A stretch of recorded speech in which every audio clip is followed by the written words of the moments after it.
Right, looks like you're going to be busy well into your old age. Oh, okay. You will be doing. You've almost got like what they call a simian line, one line, which is head and heart, but you have got a line coming down here. So although that joins up with a career in other parts, I mean, one line, if that wasn't there, which it could be like a semi-simian, one line can show a little bit of obsessiveness. Sometimes we get a bit tunnel vision and we sort of going like that and not always looking around us and that kind of. Do you think you're like that? Very, very much like that. Really? Okay, so it could be like. Let's look at the back of the hand now.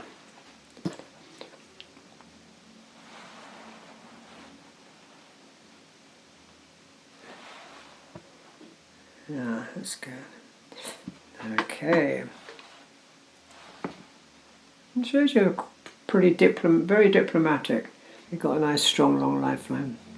Oh, well, it's about fighting illnesses, like added strength, really, with a good, strong long lifeline.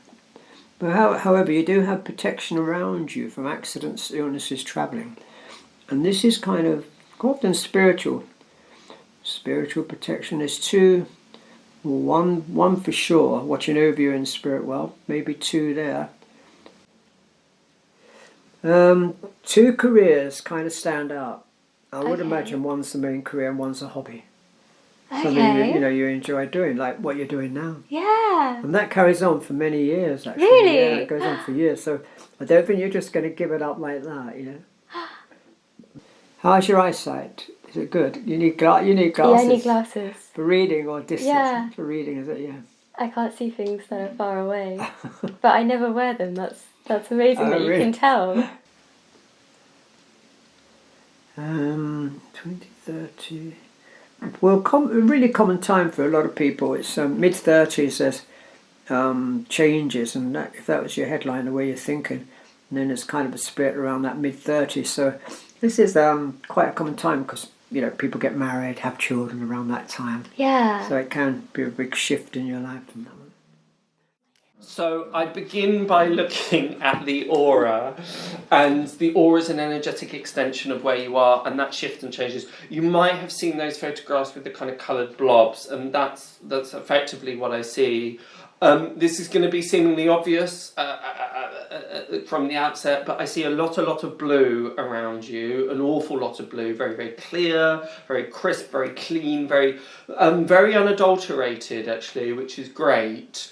And I'll explain why those words.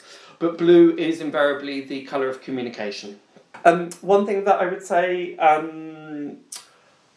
There's three other things.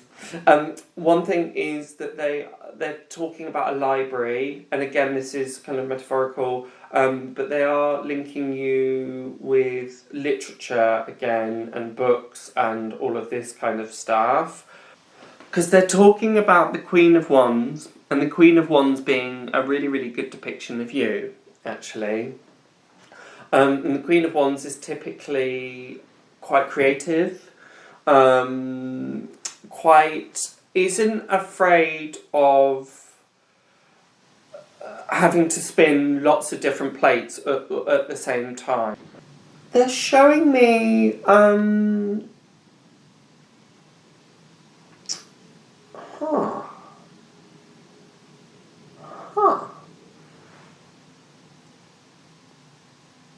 That's odd. At first I thought I was at the canal, but I don't think I am. I think that they're showing me a bridge, because there's a particular card in the deck that they're now showing me which has got a bridge in the background. They're showing me a bridge. They're showing me, in part, Golden Gate Bridge in America, and they're also showing me, in part, Amsterdam, the canals in Amsterdam. Okay. They're talking about Amsterdam with you quite strongly, actually. So let me just see your nose. Just turn your profile to the side for me so I can see. Yeah, nice nose, nice balanced nose. But it is also, a nose where you want to enjoy what you're doing. Keep checking in over the years, whatever work you're doing. Am I enjoying this, or is it leaving me drained? And that's a really important one. Also got a lovely jawline there. Good jawline. So that's about It is about principles, really, and knowing where you stand on things, and knowing what you believe in, and what feels right to you. Yeah. The instincts of the bottom third of the face. You've got beautiful, strong sense there. Let me just have a look. Actually, it is probably your strongest third. It's the water element, really, the chin, which is connected to the kidneys. And the health of the kidneys is on the chin too, but your kidneys are pretty good, actually. Yeah. Oh, that's good. Yeah, because they're under the eyes too. I'm looking for kind of darkness, which often people have, but you don't have that. So they're in good order, as it were. You've got these beautiful big eyes, which are very receptive, very sensitive. You pick up on energies when you walk into a room. You'll know when people have talked about you. You'll know when there's a bad atmosphere somewhere. You take it in. You really absorb it. Because also, I haven't talked about Shen yet. The Shen is our spirit. It shines through our eyes, it shines through the skin, it shines through our whole kind of aura, really, our whole energy. And you have such lovely, clear spirit already. So that is really lovely, clear intuition that you can call on at any time. Let me just see your ears. This is childhood, you see. Can I touch your ear? Oh, yeah. Yeah, a little bit of a kink at the beginning. Then it's not bad. Then it's pretty good. And then it goes a bit thinner later. I often see this around the age of 4.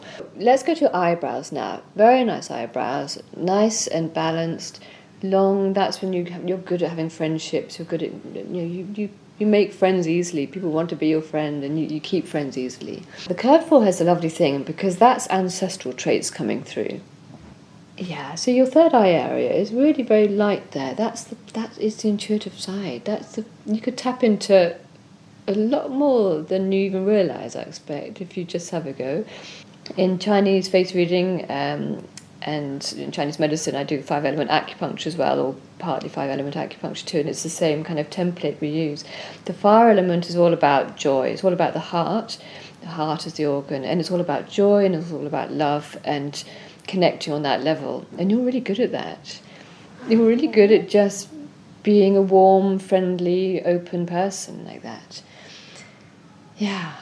And obviously with everything in this reading, just take what resonates and just filter out what doesn't, discard what doesn't, because it's all about you learning and understanding about yourself and what feels right for you. So in all the different readings you're getting, you can really kind of just filter out the things that don't make sense to you or put them aside. Sometimes things will come back and you go, oh, I know what they were talking about, and you realise something later. But otherwise, it's about fine-tuning.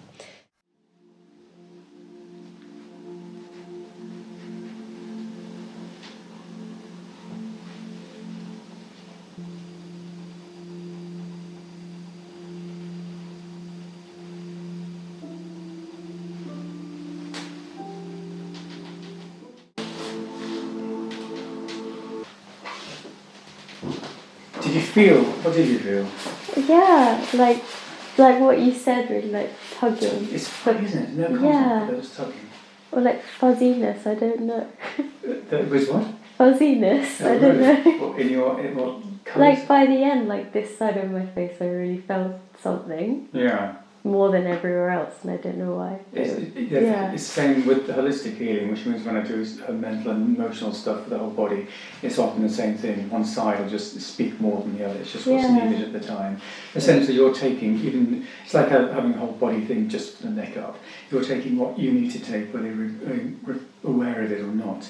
Yeah. And so all the sort of emotional gunk, which reflects, you get the face you deserve. So without the all that emotional gunk, all you can do is shine and look like you're sort of 10 years younger than people do. And this has been commented on. The game I play with people is they're not to tell anybody that they've just had this. And I see how long it takes for their husband or boyfriend to say, you look really shiny, what's happened? Oh, okay. And it's always between 2 hours and 6 days, and they text me and they sort of say, you were right, he said.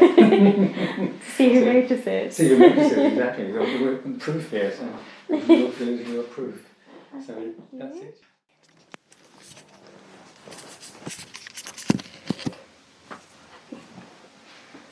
So, okay, great. So, shall I begin? Oh, yes.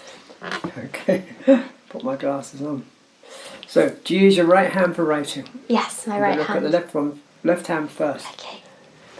Okay. Funny enough, in India they would read this hand for a woman, that hand for the man. But Really? Yeah, if I was in India, I'd read this way, a more Western way. And this way is like, this way is the left hand is kind of what you've inherited. It's what you, it's kind of hopes and wishes, what you like to achieve, what you've been given.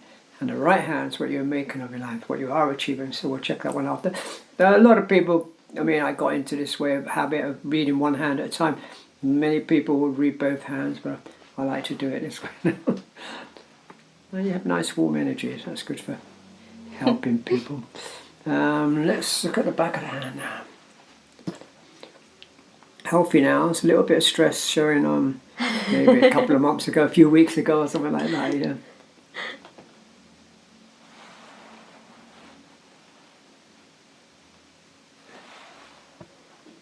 Yeah, that's good. Okay. It shows you're pretty very diplomatic. You know how to conduct yourself with others. Could be indecisive though. Hard to make up your mind at times.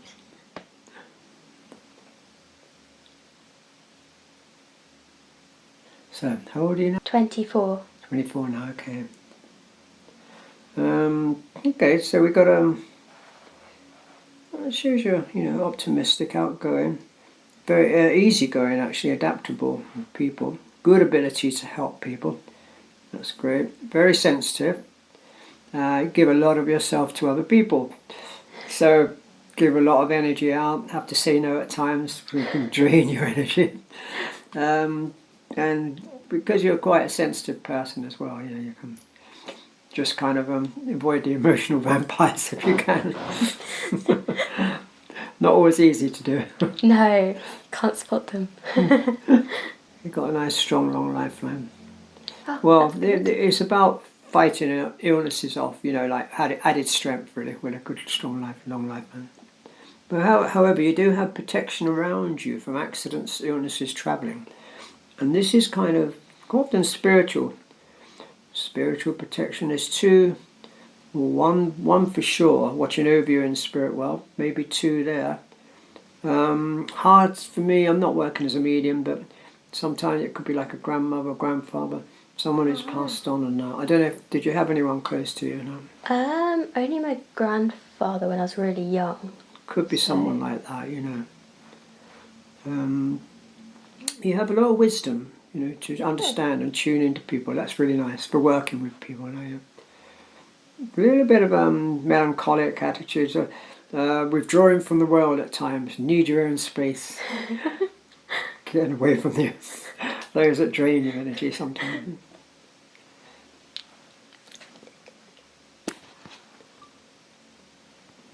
I see one country that stands out on your hand, very distant country actually. Hard to say sometimes where it is. Could be like, if it's America, it looks more like California, Florida or somewhere like that. But I don't know. There's more than one country showing on your hand. There's another one actually, which is not. But one really does stand out. Oh, wow. Quite distant. Have you been anywhere distant? Japan. You've been as far as Japan, really? Yeah, for years. Okay, so it's Japan. I wasn't sure. Right. Okay, how far it was. Sometimes I can see places like China or Japan on the hand. Wasn't too sure about that, but that's amazing. Okay, Japan. Wow, I'd love to go to Japan. I've done a lot of Asia, but not Japan. Actually. Japan's great. I really recommend it. Yeah, it shows you'll always return home wherever you go, and you are an adventurous person. So there will be many countries in the future as well. I can see you travelling too. Oh, that's great. Yeah, one country in Europe stands out on your hand as well. I think it's Europe. Oh, a little bit further away. That's quite strong. So excuse me. So that's yeah. I mean, it could have been travelling from the past. Might even be from the future as well. For the future, potential travel. Okay. Let's see. Oh, how's your eyesight? Is it good? You need glasses. Yeah, I need glasses. For reading or distance? Yeah. For reading, is it? Yeah. I can't see things that are far away, but I never wear them. That's amazing that you really? can tell. Yeah. It's sometimes, well, usually I can too, I should. Yeah, I know a lot of people abstain, don't they? So they say, oh, I'll put it up until you really need to. Wow. see. This year is a very good year for you for expanding in work and everything like that. Travelling as well, actually. 20. Yeah, some opportunity showing up for you around now. Let's see. Seem to be there's a good career showing on your hand. It's a little faint actually. It's not sort of jumping out at me. Although I see a very good success and I see kind of a good income, perhaps coming from an outside sources. Sometimes this is like when you've got your own business or some kind of self-employment, and that's great. It does look like a steady path on your hand with a career, kind of sticking to what you know more or less. It looks like a very steady path. I'll check on the right hand after to see if there's any differences, but it looks like a very, sticking to what you know more or less. And there may be other opportunities to come up, because I could even see, well, like I said, income, investments or anything like that, coming from an outside source which is pretty strong on your hands, so there will definitely be another source of income coming in there. Yeah. You have teaching abilities as well. Oh, really? That's good, yeah. I mean, teaching can be anything from managerial position to private tuition. Okay. Maybe private tuition in Japanese. Yeah. I can see a slight kind of oriental look in your eyes, actually. Is your mother or father kind of coming from the east and that? I don't know really. Maybe it's a past life. You're sort of attracted to that. There's that kind of area. Maybe, that's cool. Yeah, you definitely got something in your eyes. Oh, wow. Shows you'll never be alone in your old age. You will always have somebody. Oh, that's great. I always say, apart from the cat and the dog. I can imagine I'll have cats. Health looks really good as far as I'm aware. I mean, I'm not a doctor, but you've got a steady health line and a very steady protection there as well, and a steady lifeline. Creativity does show up on your hand very strong, and I think you need that creative angle, otherwise you could maybe even feel a little bit down if you're not using your creative outlook and that, Oh, okay. So it's good to keep that going whatever happens, Wow. Yeah. Yeah, in lockdown I stopped being creative at all, and it was A really lot depressing. of people just shut down, didn't Yeah. they? I know it's been a hard one for a few people, and it's kind of weird really, because it's probably the best time to get into something for you. We have more time for ourselves. It shows whatever you do, you'll put a lot of your time into your work. Oh, okay. But that connection, which I see with a distant country, and there's somewhere else as well, another country, I'm not sure where that is either, but it could even be Middle East or something, I'm not quite sure. But that's pretty strong, like even for working. So how many times have you been to Japan? Once, is it? In total, like 4 Oh, really? times, I 4? think. Okay, Yeah. well that makes sense, kind of thing. And is that connected with the work? not? It was more with study abroad. Okay, yeah, study and work, and it just shows the kind of career lines pointing to a distant country. So okay. some connection there in it, yeah. That's amazing. Yeah.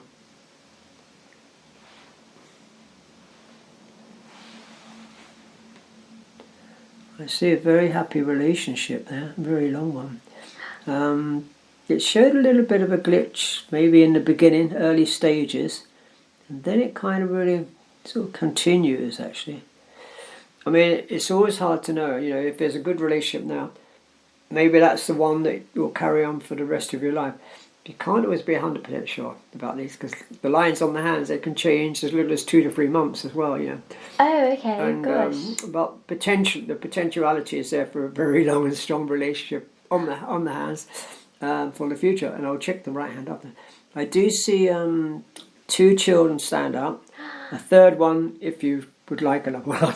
Yes. So it's kind of 2 reasonably close together, not like twins. And then there's a space a little bit longer, whether there could be a third one or not. How much would you like children? In the I want 3, but my well, the 3 do boyfriend show wants up. 2. So. 3 do show up on the hand potentially. Oh, that's amazing. Yeah. There's a good relationship there. So I don't know if there's a little bit of a friendship in the beginning or a little bit of a distance, and then the relationship becomes stronger. Not quite sure, but then it's really sort of carries on. You know. You're in a relationship now. I think. Yeah. How long have you been together? 3 years? 2 years. 2 years now. And then we were long distance because of lockdown. So, Oh, of course. Okay, right. Yeah, that and makes. we started off as friends. So everything you're saying, basically. That makes sense. Okay, well, assuming it is this long relationship, which it looks like, I hope so. that carries on, it's really strong on that, and it looks good. Is everything going okay at the moment? Yeah, it's really good. So yeah, it looks. I mean, it looks pretty good to me on the hand. Yeah, Wow. that's great. And like I said, you'll never be alone in your old age. You will have someone there. Hopefully, it's this one. But you know, life goes on, and can never be 100% sure. But that looks good. That looks really strong. Goes on for years. Yeah. 2030. So it's quite a common time when you get to 27, 28. That would be a big time for families, relationships. I don't know if you're really ready, children, marriage, all that kind of stuff. You know, that will be an important time. But it will just be a shift as well. You know, but this is a good time for moving on with your work and travelling. Yeah, great time for travelling. Oh, okay. Good time, yeah. There's quite a few countries on the hand showing. But I guess that one, maybe it's Japan, it really does stand out on your hand there. Sometimes I can see links with families and that kind of thing. But I didn't see that. I wasn't sure. That's when I asked you, did you have any family links from somewhere like Japan? But it wasn't actually showing up as a family link on the hand. Okay. But, don't know. Right.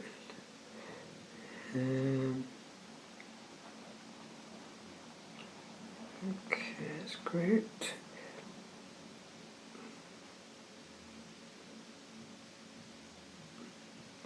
Right, I think we'll go to the right hand. Let's just look at the back of the hand. Just to check that's fine. Yeah, shows you should never smoke. You don't smoke, do you? No. That's good. No, I didn't think you did, but not good for the heart and lung area. Sensitivity. Nothing wrong as far as I know, but just sensitivity there. You know. Oh, okay. You're ready for a kind of a change now. I always say when that little finger moves forward, I always say you're ready to move on with things. I'm not sure in which way, but ready to move forward. All right, looks like you're going to be busy well into your old age. Oh, okay. You will be doing. You've almost got like what they call a simian line, one line, which is head and heart, but you have got a line coming down here. So although that joins up with a career in other parts, I mean one line, if that wasn't there, which it could be like a semi-simian, one line can show a little bit of obsessiveness. Sometimes we get a bit tunnel vision and we sort of go in like that and not always looking around us and that kind of. Do you think you're like that? Very, very much like that. Really? Okay, so it could be like... And a lot of famous people have got that. Let me see. When I did the... what was that paper called? I think it was a Mail online or something like that. Read all the royal families and... but not them personally, Yeah. And Meghan Markle, I think it was... Yeah, she's got similar line on, I think, both hands. Robert De Niro, Tony Blair... both hands, and who was the other one? Somebody else as well. I think there's a few of them that have come. So you can achieve things, but That's the only good. problem is you've got to be aware of the surroundings around you, people and things like that. Not to be too headstrong. I don't think you're like that. Though, Okay. So I think there's a balance. A good And balance. it's not on the emotional hand. It's not on for relationships and all that. I don't think it was. No, good balance there. So it's okay anyway. But you really have got a separate headline. Really, it's just kind of just a little bit there. Really. Okay, that's good. You haven't got any sensitivity around the throat area, have you? Nothing like that. Sometimes it's emotional blockage, speaking out and all that. You okay with that? Maybe. I don't think so. No, maybe not. Okay, it's not that. I always get a little bit misplaced sometimes. It's probably not here, it's up here, needing the glasses. Okay. Yeah, glasses I definitely You need. definitely need it, okay. Two careers kind of stand out. I would Okay. imagine one's the main career and one's a hobby. Something Okay. you enjoy doing, like what you're doing now. Yeah. And that carries on for many years, actually. Really? Yeah, it goes on for years. So I don't think you're just going to give it up like that, In fact, it could be quite important in the future. So you might really develop it and that's Oh, I hope so. Yeah, it's going to be good. There's definitely two there. It could actually overtake. It could overtake in even a main career at some point. I don't know. Oh, wow. Yeah, but I don't know. Maybe this year could be a very important time definitely for projecting any ideas you got. To go forward now. Excuse me. There will be a decision to be made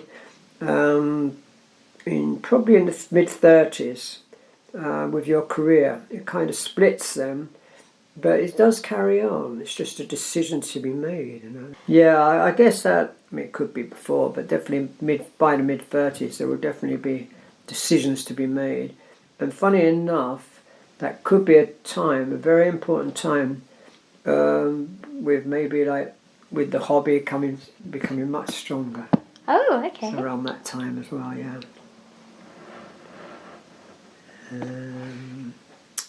Well, it definitely looks like you will be busy for many, many years to come. You'll always be doing something.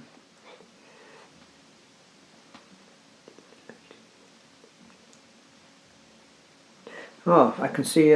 Now I can see. Now, if I'd have looked on this hand first regarding countries, I would definitely said Far East or someone like that. I can see it now. It kind of branches right out to here. Ah. Yeah. It's funny actually, because sometimes China, Japan, Vietnam show up further away than Australia quite often. Really? Maybe it's because people go more frequent places to Australia and places like that rather than Japan and that. Could be something to do with that, I don't know. Although it's hard to know exactly. There's another country which is... Have you been to America yet? No. I wonder if it's America. There's another country... Or should I say, have you got any family in any other countries? Not really. Nobody there, okay. Yeah. Might be something to do with a friendship or something like that. There's a connection in another country. Oh. Other than Japan, yeah.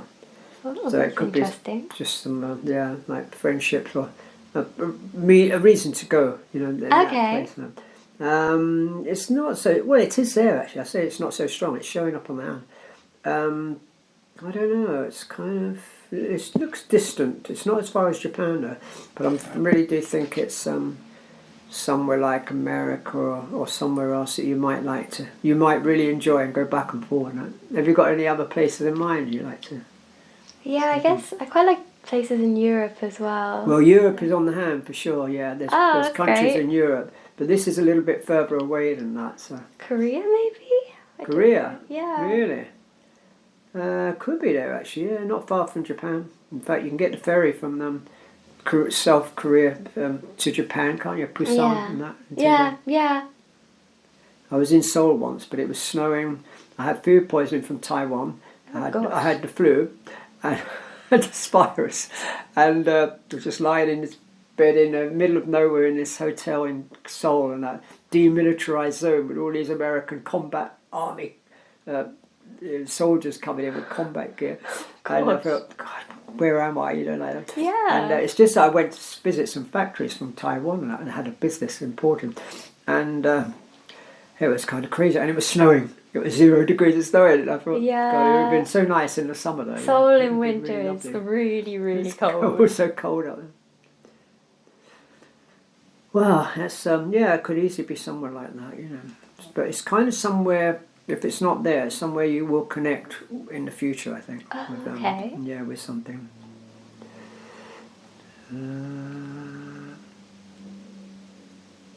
Okay, that's good. Could be a little bit of a decision to do with your work. I don't know. Coming up in the near future, but it's just keeping to the same path anyway. You know. Okay. Could you get any kind of promotion at all? Anything like that? Not really. No, I didn't think so. I thought it was just steady, but it's just something around it. I don't know what it is.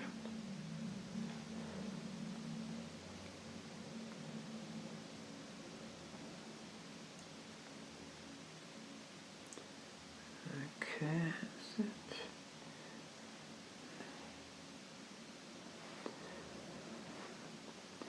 Just seeing if anything else jumps out at me.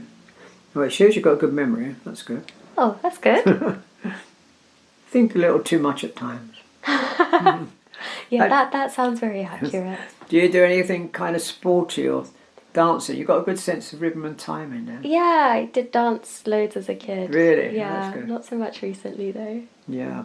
At the moment, it says, watch the money going out quicker than coming in. Slip through the fingers here. It really is. Watch the spending now.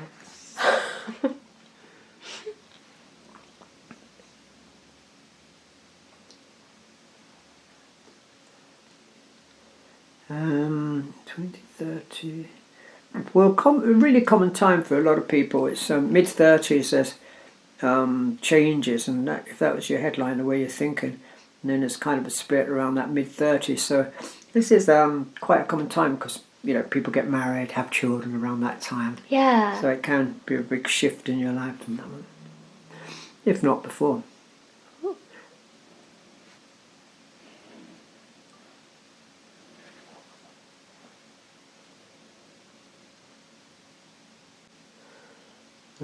Shows you've got a good sense of humour. That'll keep you going. That's good. It's nice to hear from someone. Yeah.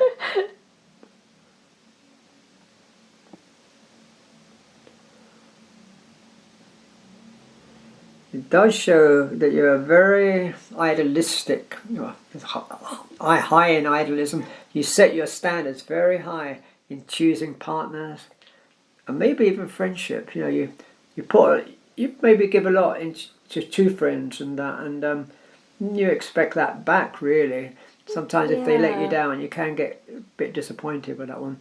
Definitely. But and it's kind of like sometimes I don't know.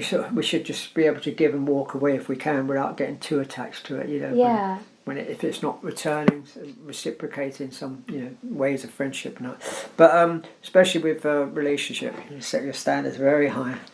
That sounds exactly right.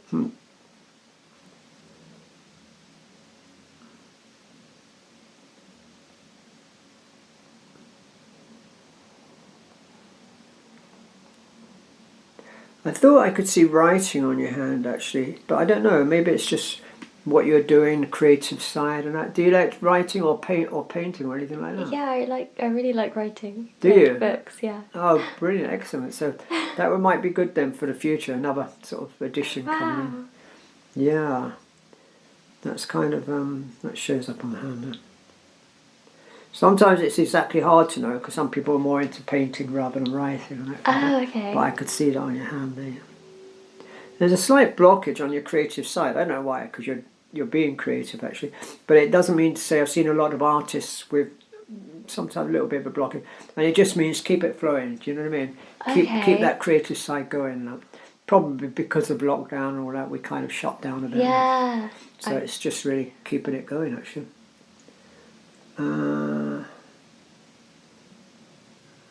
Okay, it's fine.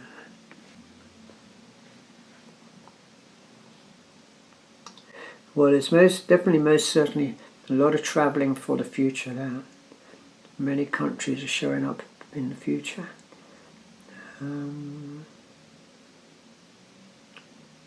Let's just check the side of this hand.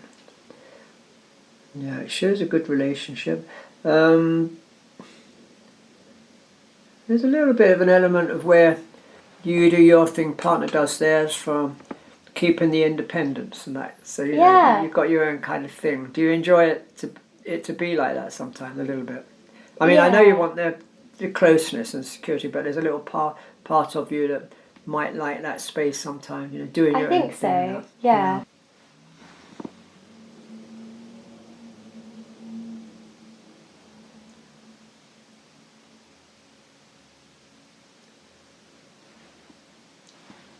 Okay. Well, I think I've covered most things I can see. Just looking at anything else. You'll definitely go to Japan again in the future. Have you got plans in the near future to go out? Yeah, if the travel regulations get better, then I'd love to go. Yeah, you'll definitely be going out there.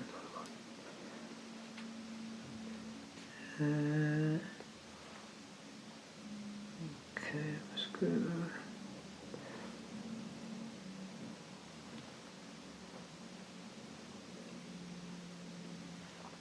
Yeah, I can't see anything else jumping out. I do see a good success for you and a good career there. That's good. Something really does build in the future in the way of career, and it does show you'll be in charge of in authority with people as well. There's more authority, yeah. And it looks like in the near future, I don't know, it's more enjoyable, much stronger. Whether that's the side of creativity, hobby, and that, or whether it's just the main career, I'm not quite sure at the moment. But it does seem to almost like your creative side takes over, and then it becomes really strong. So we'll see how it goes in the future, and that, you know, kind of what you want. But there's a strong career there for the future anyway. That's good. Yeah, I think that's about it really. As long as you enjoy what you're doing, that's the main thing. That's what shows as well.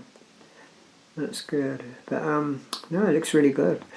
I can't see anything else jumping out in the way of negativity. Sometimes things show up and that, but I'm not seeing anything really standing out. That's good. Yeah, some things show up at different times, but I'm not one for not because I probably wouldn't see it anyway. Not one for saying, you know, disastrous things. Okay. I probably wouldn't see it. I mean, sometimes I could see blockages. I can see some things that happen in a negative way. Yeah. But I'll kind of ask you and that sort of thing, because the thing is, the worst thing that you can do is create self-fulfilling prophecies. You know, So if someone's vulnerable and I'm talking to you and you're thinking, oh my God, you know, it's stuck in your head, in the subconscious mind, and you create things and that, yeah. So, and a lot of people make a mistake in that kind of thing when they read and that, you know. I mean, maybe it's just meant to be the way they're speaking, but and what the readings go. But I don't always see those kind of things. You know, sometimes if I saw really something stood out at me and certain markings and all that, then I would just say could be something in that area or that around that time and that, yeah. Okay. But I'm not seeing anything at the moment on your hand. That's good. That looks good. So that's it. Yep, and there's a little finger ready for moving on. Waiting for changes. I wonder what. Yeah. Thank you. So that was great. Lovely. No, it Thank looks you good. so much. Yeah, you've got a lot, you know, there's a lot of stuff for you there for the future, a lot of opportunities, and it looks great actually. Yeah, it looks really Thank good. you. But it's really good that you've got a good balance there with the creative side, because a lot of people these days they're using the left side of the brain, you know, solid in work, no enjoyment, no creativity. And you've got that balance there, the right and the left side, which is great. Good for relationships, emotions, everything like that. Oh, yeah, it's really positive. I'm glad. Yeah, it's great. Thank you. Thank you. So this is a reading for Mel, and it is March of 2022. I know I've been chatting a bit, so please forgive me, but there's two things that I say on the recording, and I say this on every recording I've ever done. The work of an intuitive is only ever suggestions, so take what's helpful, leave what isn't. And the other thing is always get the messages to fit into your life rather than get your life to fit into the messages. When people get that back to front, it causes all sorts of tragedy and trouble. Okay. The other thing is the future isn't fixed, it's dependent on the actions and decisions and beliefs that we have in the present moment playing out. So for that reason, I don't work as a fortune teller, I don't work in definites, but I do work in opportunities, possibilities and probabilities. So yeah, good. So I begin by looking at the aura, and the aura is an energetic extension of where you are, and that shifts and changes. You might have seen those photographs with the kind of coloured blobs, and that's effectively what I see. This is going to be seemingly obvious from the outset, but I see a lot of blue around you, an awful lot of blue, very, very clear, very crisp, very clean, very unadulterated actually, which is great. And I'll explain why those words. But blue is invariably the colour of communication.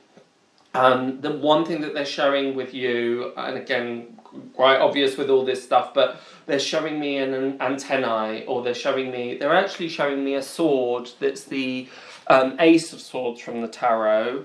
It's not here, but they're showing me the Ace of Swords, and this kind of lightning rod, this conductor rod, as it kind of lands. Now, swords in the tarot are about words, communication, thoughts, and ideas.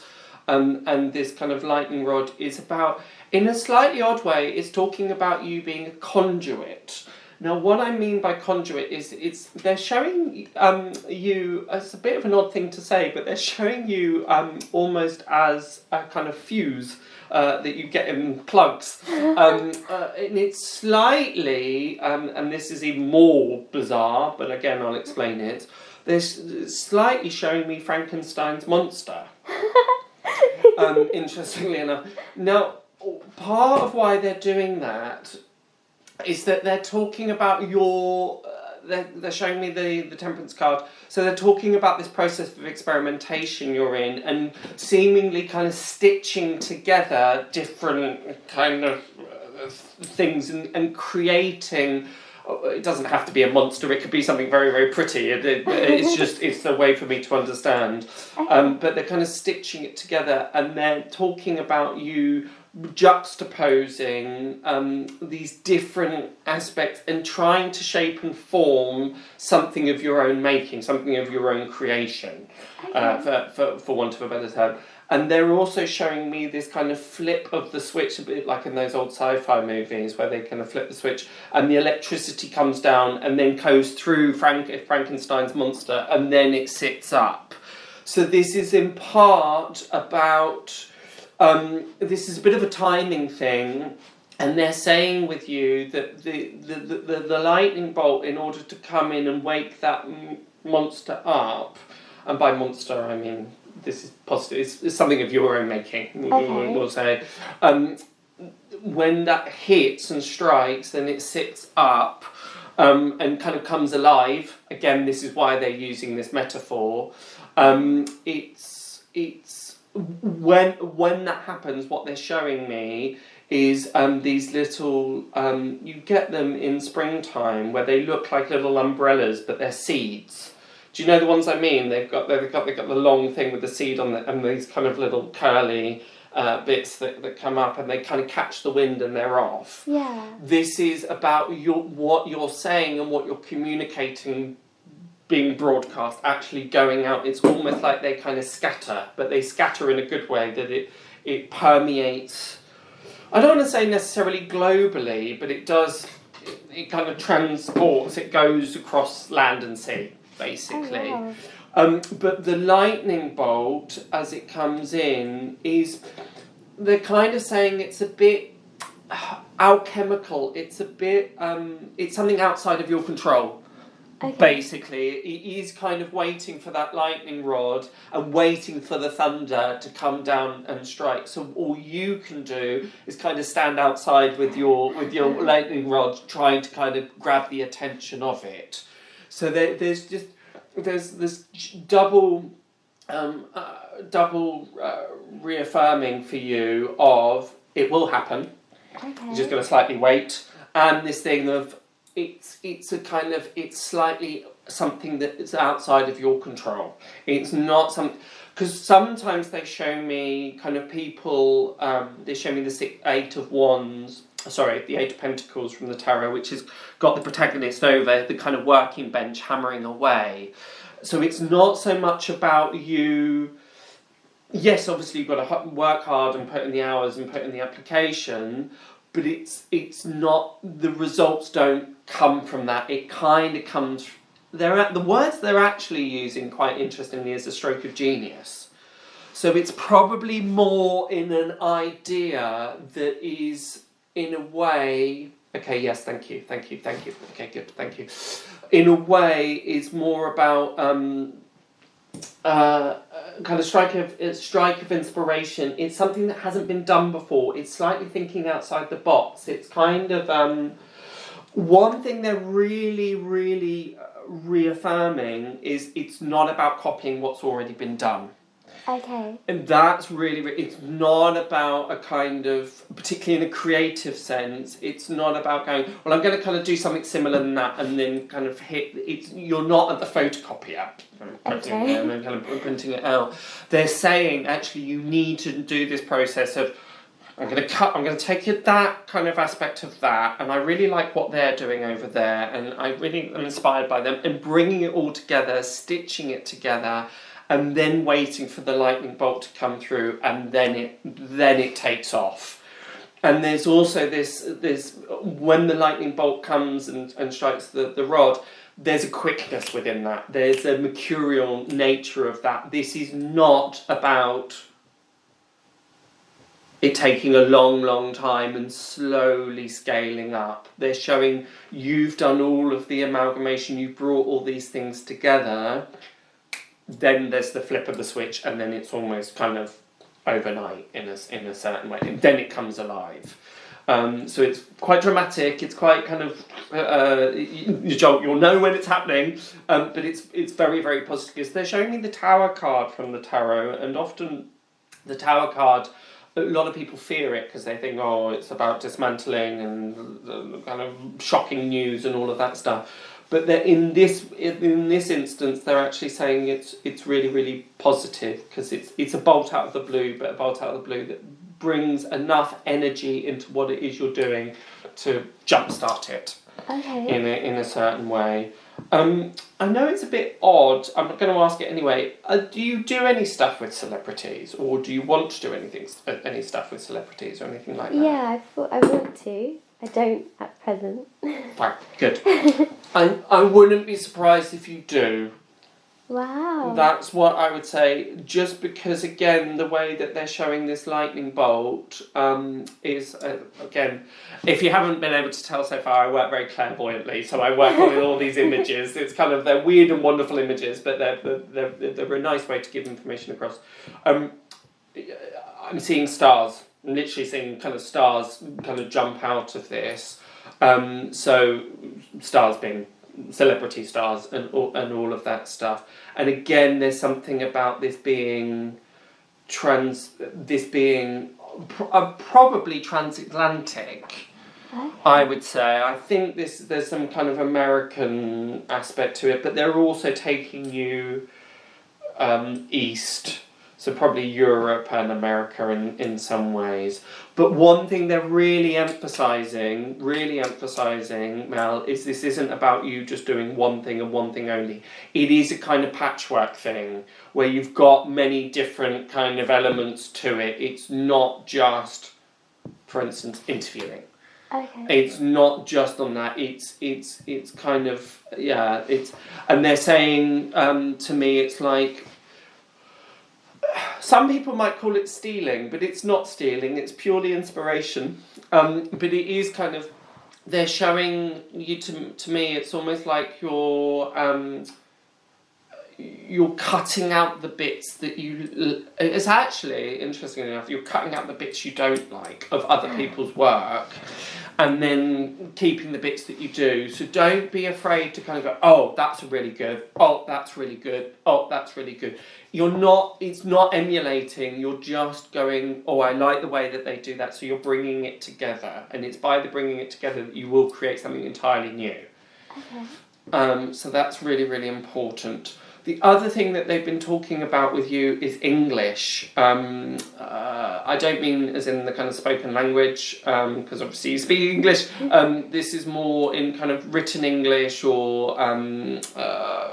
art history or kind of, it's quite interesting. There's a kind of there's something about English here. Let me just ask. Not necessarily about you writing a book or anything like that, although that might be part and parcel of it. I wouldn't discredit. Yeah, there is a kind of writing element to you as well, definitely. Again, that might kind of continue to grow. It's interesting because I don't necessarily know, but if I didn't know better, I'd almost kind of imagine you'd study something like English literature or art history. Now, it doesn't matter if you didn't, but it's this kind of the commonality between those two subjects is about, there's a kind of historical reference here with you in a certain way, and I wonder if again this is part of what will come through in your work, that there will be it's kind of cultural references in a certain way. It's not just necessarily about modernity. It's not always about the new. It's partly with you about how what has previously come also influences the present time. I can almost see you kind of collaging these videos or making these kind of videos that are that jump to the past and explain the history of how we kind of got to where we are now in a certain way. They're not documentaries. It's not kind of labelled like that. I wonder, and I mean this with great love, I wonder if part of that will be to prove to people that actually you've got brains. There's a kind of intelligence that comes through with that. Okay. And it's to stop people kind of necessarily assuming that there isn't a kind of depth in your skill set. Okay. So I think you slightly, and it's quite a good thing, but I slightly see you kind of flexing your muscles to prove that, no, I know what I'm talking about, thank you very much, I know what I'm doing, this isn't just kind of, it's always that thing where, because you kind of will work, you kind of working hard at it and kind of crafting it and cultivating it and kind of trying to make it, once we kind of have that bolt of lightning and Frankenstein's monster sits up, don't be surprised if you've got the aspersions of, oh, well, anybody could do that. And you can't. You have to have done all the background work that people don't see. What they see is the overnight success in a certain way, and they just think, oh, well, that could have come to anyone, and they don't see the kind of the graph. So there is this kind of, I know it's a slightly odd, but they're referencing Taylor Swift, of all people, but they're talking about her documentary that she did, Miss Americana, and it's quite interesting because she's kind of, she's showing her heft, she's showing her nous, her intelligence through that medium. She's not just a kind of pretty girl that sings songs. You know, there's a lot of depth into it. One thing they've kept showing with you, and again this might be seemingly a little bit odd, they're showing you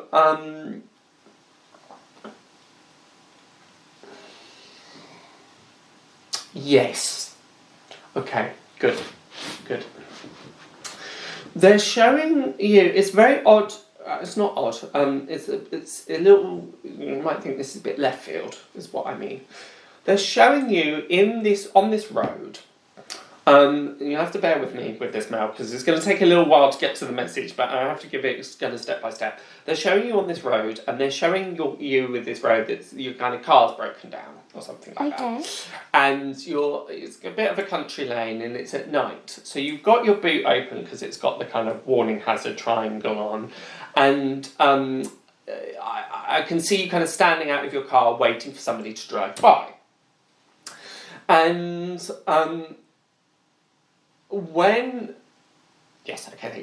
this is all metaphorical, by the way, this isn't literal. I just double checked, but yeah, it's metaphorical. When the person comes up to kind of stop and offer assistance, there's somebody driving, and it's interesting because I'm sitting in the driver's seat looking out, and I can see you kind of slightly waving somebody down. And I've got these headlights that are kind of beaming, and the mist is in the air, and it's very atmospheric, and it's very kind of... So, there's 2 levels to this image. Number 1 is... This is going to sound a bit like a criticism, and I don't mean it. Okay.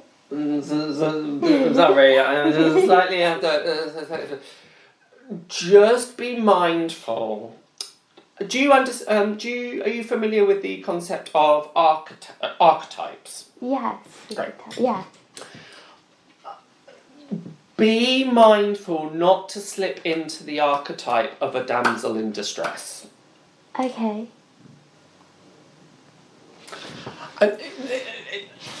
Don't... Sorry, I'm going to tell you off for just 30 seconds, and then we're going to move on. It's not really. It's said with great love. Don't... It's this, like, you're very capable, and you're intelligent, and you're very aware of what's going on. Sometimes, when we need assistance and help, we can kind of slightly fall into the damsel in distress mode, because then people kind of pay attention and kind of rally around to offer assistance. Okay. And actually, all they're saying is don't try and get people to help with something that you're perfectly capable of doing yourself. Okay. It sounds a bit harsh. I'm sorry. I don't mean it like, because it's not, you're not doing all this all the time in any ways. But when we've had a certain kind of not learned behaviour, but when it's quite nice for people to step in and kind of help us out. It's quite a nice thing to do. But they're just asking you. There are other ways to kind of get assistance or help. Okay. Please don't ever, and I don't think you do this, but this is to its extreme, and I'm only talking this in extreme, don't kind of act more unintelligent than you actually are. Okay. I don't think you do that so much, but there's a slight danger of you kind of, particularly when it comes to,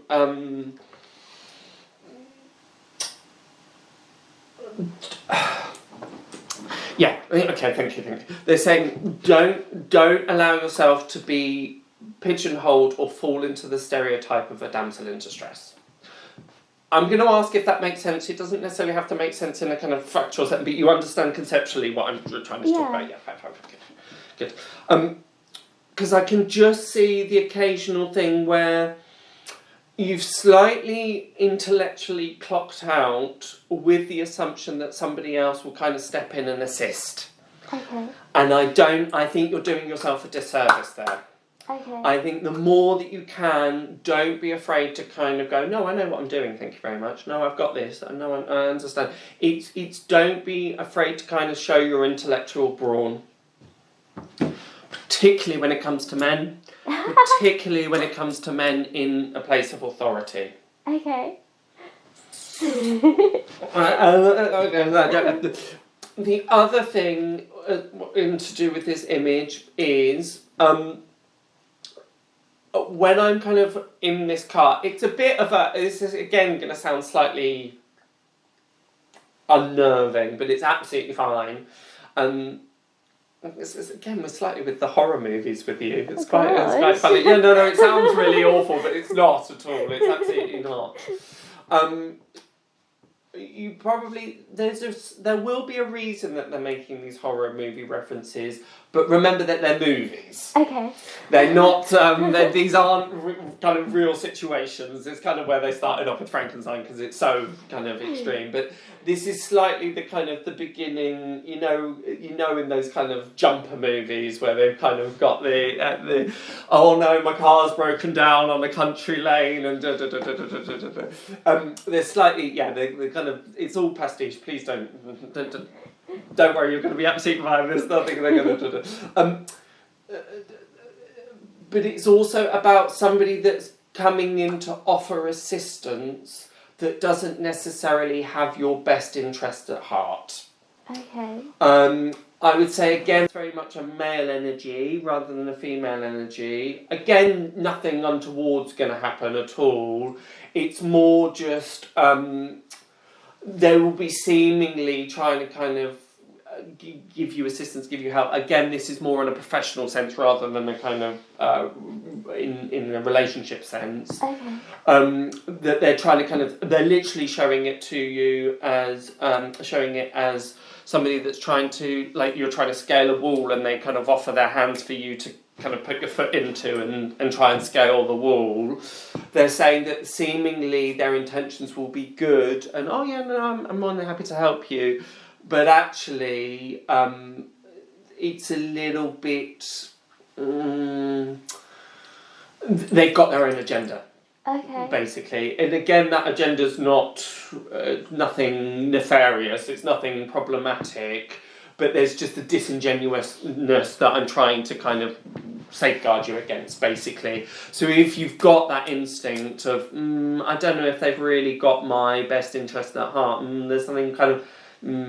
It's a bit, then just run with that, go with that instinct, and you just go, oh, thank you very much, it's very nice of you to offer, but I'm all right. Okay. Do you know, it's just kind of on that scale. Again, they're talking about kind of seemingly, as with everything in life, really, if the offer seems too good to be true, you kind of have to go, well, what's in it for you? And if they're quite kind of transparent about, well, actually, I want you to do it because we're going to make some money together and I'm going to take 50%. Fine, good, okay, that's all above board, that makes sense. But if it's a case of, oh, I can get you this, I can put you this, I should put you this, and you think, but what are you getting in return? It's like, oh, no, I just want to help you out. And you're thinking, there's something... And then, it's not to say that, you know, all people are out to get you by any means. It's not so much that... But yeah, it is interesting. I'm going to say this one last time and then we're going to move on because it won't make much sense to you at the moment. Okay. But even as I look at the Eight of Cups and you've got this guy looking up at the full moon, I see the full moon and I see him kind of transforming into a werewolf, bizarrely. So there is this kind of slightly black and white kind of old school horror movie thing that keeps coming up around you. How that will come out to play, I don't quite know, but maybe this is a kind of an area that you'll start. I'm slightly trying to kind of put the pieces together, but maybe this is a case of something that you were asked to create a series about old Hollywood movies that are kind of those...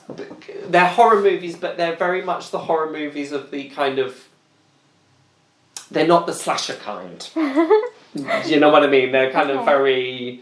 that kind of... You see the kind of old, kind of spiky lettering and the kind of the thunder and it's all kind of slightly camp.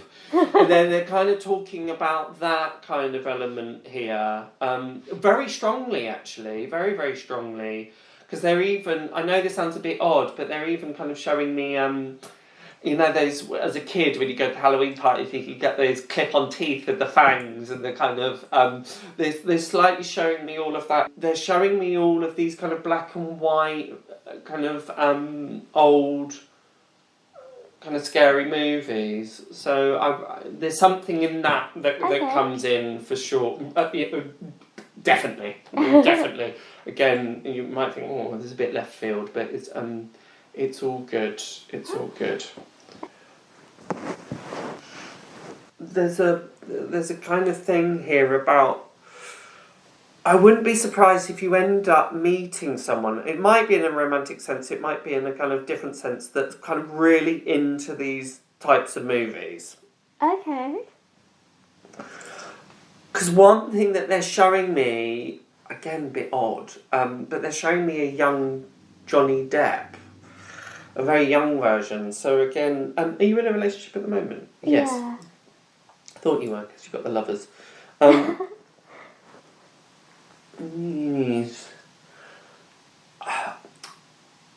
All I can say is it comes in. but it might come in a slightly unexpected way. Okay. So I'm just going to leave it at that bit. All I'm saying is it might be somebody else's interest that you end up finding, and it's kind of like, it's not something that I can suddenly see you overnight getting really into, but it does kind of come into your life for whatever reason. So we're just going to say that. One thing that I would say, there's three other things. One thing is that they're talking about a library, and again this is kind of metaphorical, but they are linking you with literature again and books and all of this kind of stuff, because they're talking about the Queen of Wands, and the Queen of Wands being a really, really good depiction of you, actually. And the Queen of Wands is typically quite creative, quite isn't afraid of having to spin lots of different plates at the same time. I see you, again this is metaphorical, but I see you almost as a waitress, kind of having to run and kind of do that and then kind of be there, and there's a kind of busyness, and you're almost having to be aware of lots of different things at the same time, and in a way kind of keeping lots of people happy. Okay.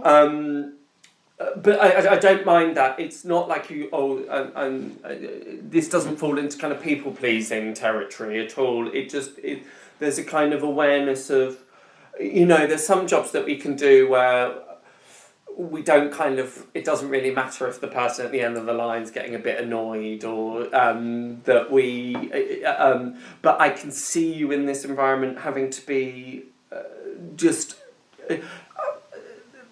again, it's kind of noticing that the person right in the corner is getting a bit annoyed because they've waited for their check, and you're like, oh, I'll be there in a moment, and that you're having to do this and then plan there. It's about having to keep lots of different people happy all at the same time. Okay. But again, it's not about... it's nice with you because you want to do that quite naturally. You want to kind of make people kind of... It's people-pleasing, but not in a way that's a detriment to you. So I don't mind it. It doesn't... I don't feel as though that's where you kind of get yourself a sense of self-worth in kind of pleasing other people. It's just making sure that everybody that's in the room is happy. And I do see you kind of having to kind of dart around in a certain way. There probably at some point is going to be some sort of administrative work as well for you to do. It's kind of, you're very good you are in a certain way. It is good for you to be quite dynamic, and what's quite nice is you do all of this different stuff without having to make a song and dance about it. You just get on with it. But I do understand why your attention might be split in lots of ways, because you're like, right, I've got to go, and this is kind of boyfriend, and then your boss, and then your so you're slightly kind of running around, not like a headless chicken, because you're in control, so it's good.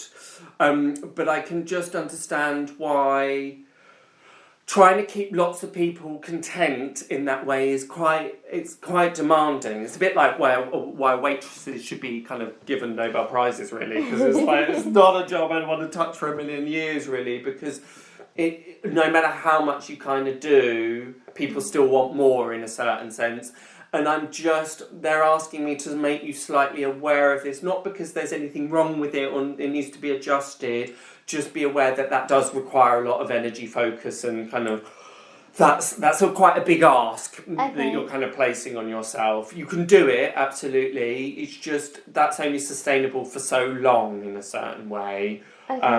So just be slightly mindful. And also they're saying to me, they're adding to this, don't be afraid to let a few balls drop. Don't necessarily worry about being a kind of grade A student across the board, because you are very good, you are very competent, and you want to do that. You don't like this thing about letting other people down, particularly in kind of promises and things that you like to follow through and make sure. And if somebody says, Mel, you've done this wrong, you go, oh, I'm so sorry, I'll correct it, and you'll kind of go, you're very, very good at that.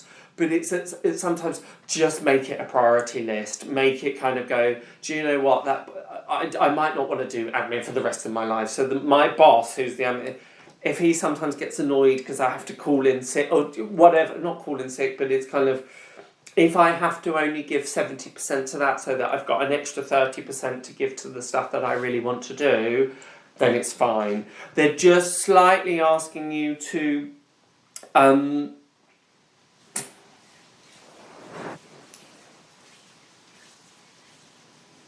yeah, okay, thank you. Sorry, I was going to give a metaphor that they hadn't actually given, and I thought, am I making this up? And they said, no, you can carry on with it, it's absolutely fine. What you're doing at the moment, a little bit, and again, this is not a criticism, really isn't a criticism. They're kind of, this again, slightly an odd analogy, but I'll explain why they're using this analogy in a moment. But you're kind of slightly spraying manure all across the field. Okay. And that's great, because fields to me are very much the Seven of Pentacles is agricultural land. It's things that we can plant and grow. They often use fields as a depiction for our own efforts. Okay. So that's why they're showing it to me like this. But they're saying to me,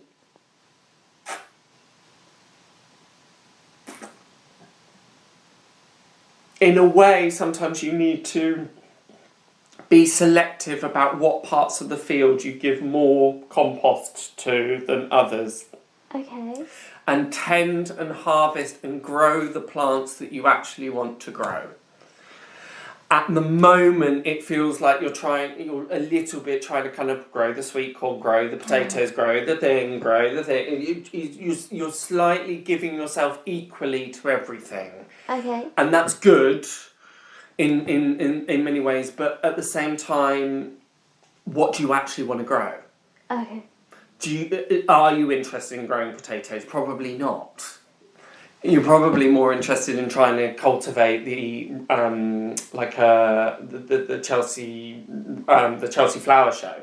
You want something that's beautiful and not so much functional. Think about beauty in that respect, and I don't mean beauty as in kind of makeup and beauty and stuff, but feel free. More just what makes your heart sing? What do you want to look at? What do you actually want to grow? And figure that out and then post your manure there. And again, the other people that might get a bit disgruntled because you've taken away less of the compost from that area to put it on there. Sorry to say, Sodom. Okay. Little bit. I just feel that you can, in particular areas where you think, actually, this isn't what I want to do, you can just bring it down by 20%. Okay. And it doesn't mean that suddenly collapses or crumbles. You don't have to commit yourself in quite the way that you have done. They're showing me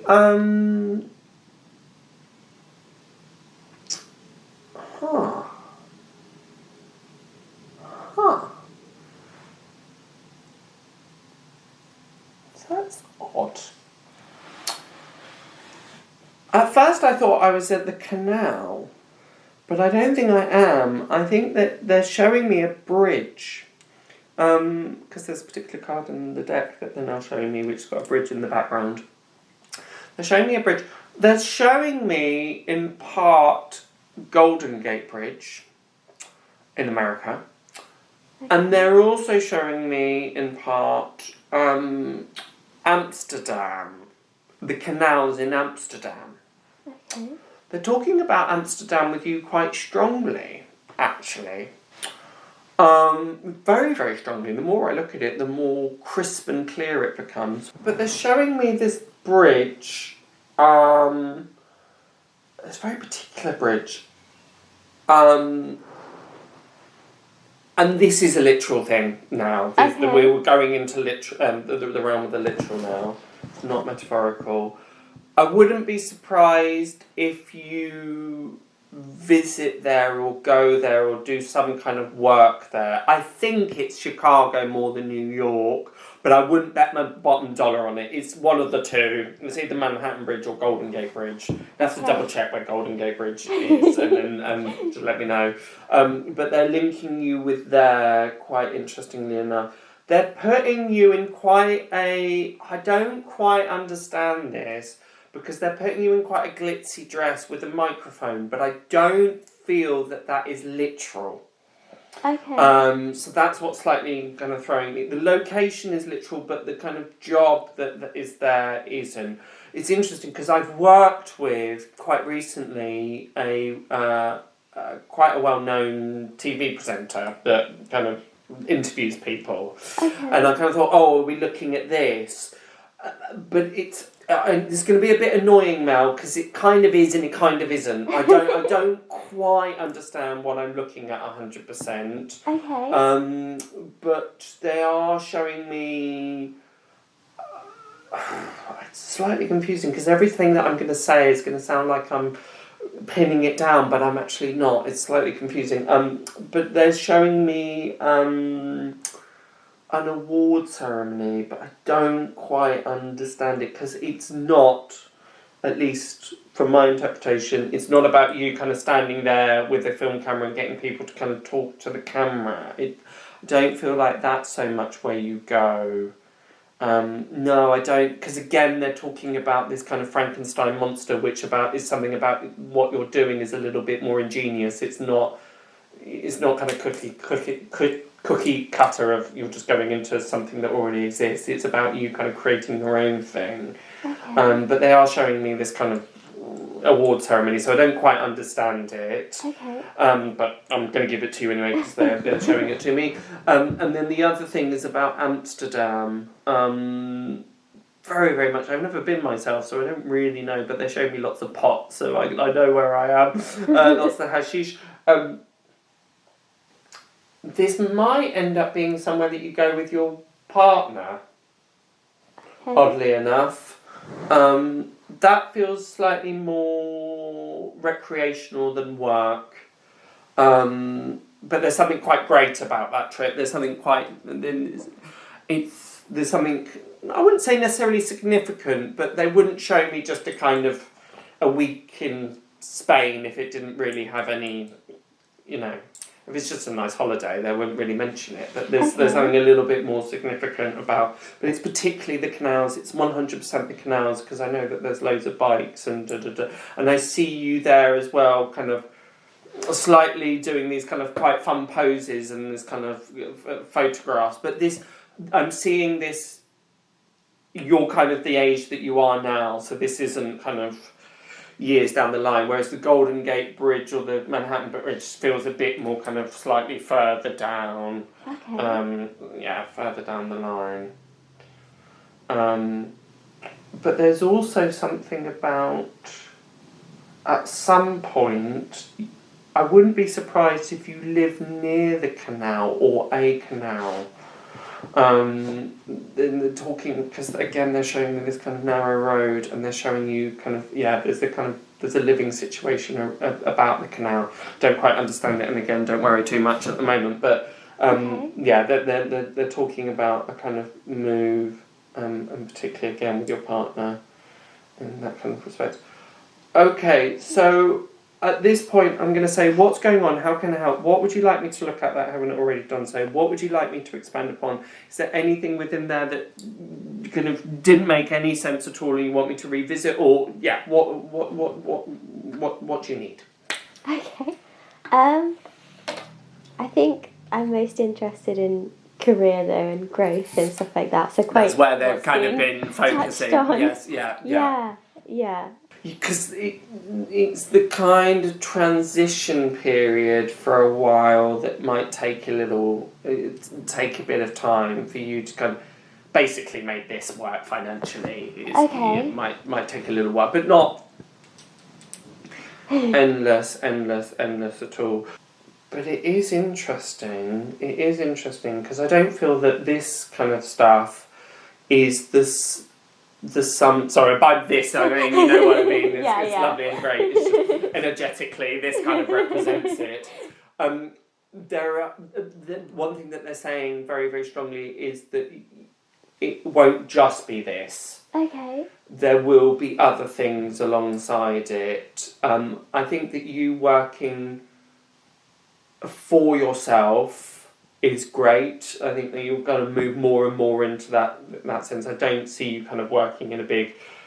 Actually, no, I was about to say not working in a big corporation, but I think at a time you probably will, but in very much on your own terms. I don't feel like you're going into a corporate office and kind of just a cog within the machine, so to speak. But there probably is some kind of television stuff at some point. Not so much front of camera. This is slightly more behind camera. It's not so much a kind of television studio. It's kind of what I'm seeing. But it's more.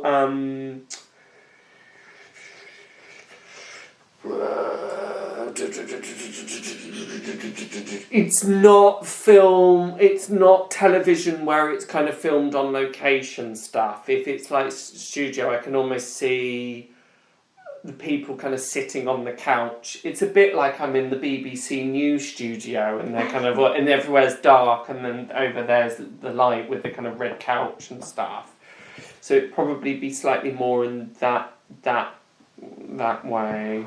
There's the things about books and literature and this kind of... It's quite interesting working with you because it's not one thing. There's kind of slightly patchworked, a bit like the Frankenstein monster. So it's kind of all of the... It's slightly difficult to distinguish where one ends and one begins a little bit, but it's absolutely fine. So what are you working on currently? What's kind of your work landscape, and then we can kind of go from there. I have loads at once. Yes. Yes. But it's interesting you touched on the writing, because I did start a book, but then I think I get bored. Not bored. I get distracted very easily, and then start another project, and then forget the book, and then go somewhere else, and then try this on the side, and then try something similar but different on the side, and so. And then my actual job, and then there's lots at once. It's interesting. The first thing that came to mind when you sat down and walked in was, writer. She's writing something. It's book stuff, again, with all the blue and the communication. I don't put that book, don't mothball it for too long. Okay. It's absolutely fine. I do feel as though if you end up with a book, I don't think it's so much a novel. I don't think that it's so much a kind of fiction in a certain way. I think this will probably be slightly more non-fiction, a bit more... I'm trying to find the right descriptors for it. This is the way I'm going to describe it, but I don't kind of mean this. It's much more sophisticated than this. But it's kind of, when... okay, I get it. Okay, thank you. I get it. Okay. Because I thought, that's very odd. That's a very odd kind of reference point. Is Trini and Susanna. You ever remember Trini, Susanna? It might be before your time. God, that makes you feel old. Is it a cleaning show? No, that was Kim and Aggie. Yeah. But, we'll use the Kim and Aggie thing because it still works. It's slightly cooler because Trini and Susanna were stylists. They were like TV stylists, and I think they did something called What Not to Wear or something like that. Yeah, I do remember. And they had their TV programme, but what they also had was the book that accompanied it. Okay. And they had all their tips that they were talking about. So they'd have a photograph of her like in a tragic outfit, and then the next page would be the good outfit. And it was a bit more, it was a kind of informative book, but it was a kind of, not quite coffee table, but not quite kind of reference book. It was kind of this, that's the kind of thing I think with you. It's slightly more in that sphere. So it's a bit more that the book reflects your other work. It's a kind of natural extension of it, rather than something that is kind of entirely separate and you've written a kind of crime novel, but you're also doing this, and they kind of go, oh, did you know that there feels a bit more of a kind of crossover, if that makes sense. But I see a fair decent amount of travel with you, kind of vocationally. There'll be some exciting little trips out and about. There's money. There's money. Yeah, don't worry. That's one of the other things they just told me, and I kind of dropped. But they're showing me a kind of pile of coins here. It might not be, at the moment, raining pennies from heaven. It might not kind of... that could come. Why not? No reason it couldn't. But this stuff there's much more to it than you've unlocked at the moment, and that's fine. Don't worry about that. It's not because you're doing anything wrong. It's just it's much more complex. There's more facets to it to be discovered. But yeah, they're really saying to me in my ear, what is it about that is going to be unique? So look at that. Okay. I think it's more, yeah. Okay, thank you. Okay, thank you, yeah. Okay, thank you. One thing that they're saying is this a documentary of you and your stuff and what you're interested in, or is it interviews? Okay.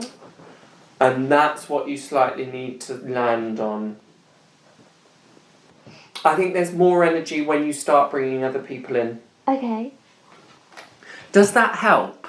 Yeah, no, a lot. Good. There's a lot. Good, yes, there is a lot in there. So it's good that you've got the recording because you can keep coming back. Yeah. There's this thing with Amsterdam with you, big time. It's really I interesting. wonder what it is. Yeah, it's good. It's really, really good. It is just a trip. It's not a relocation or anything like that. But they just keep dropping it in. Fabulous. Thank you. A pleasure. Absolute pleasure. It was lovely to read to you. There's some really great stuff. You just need to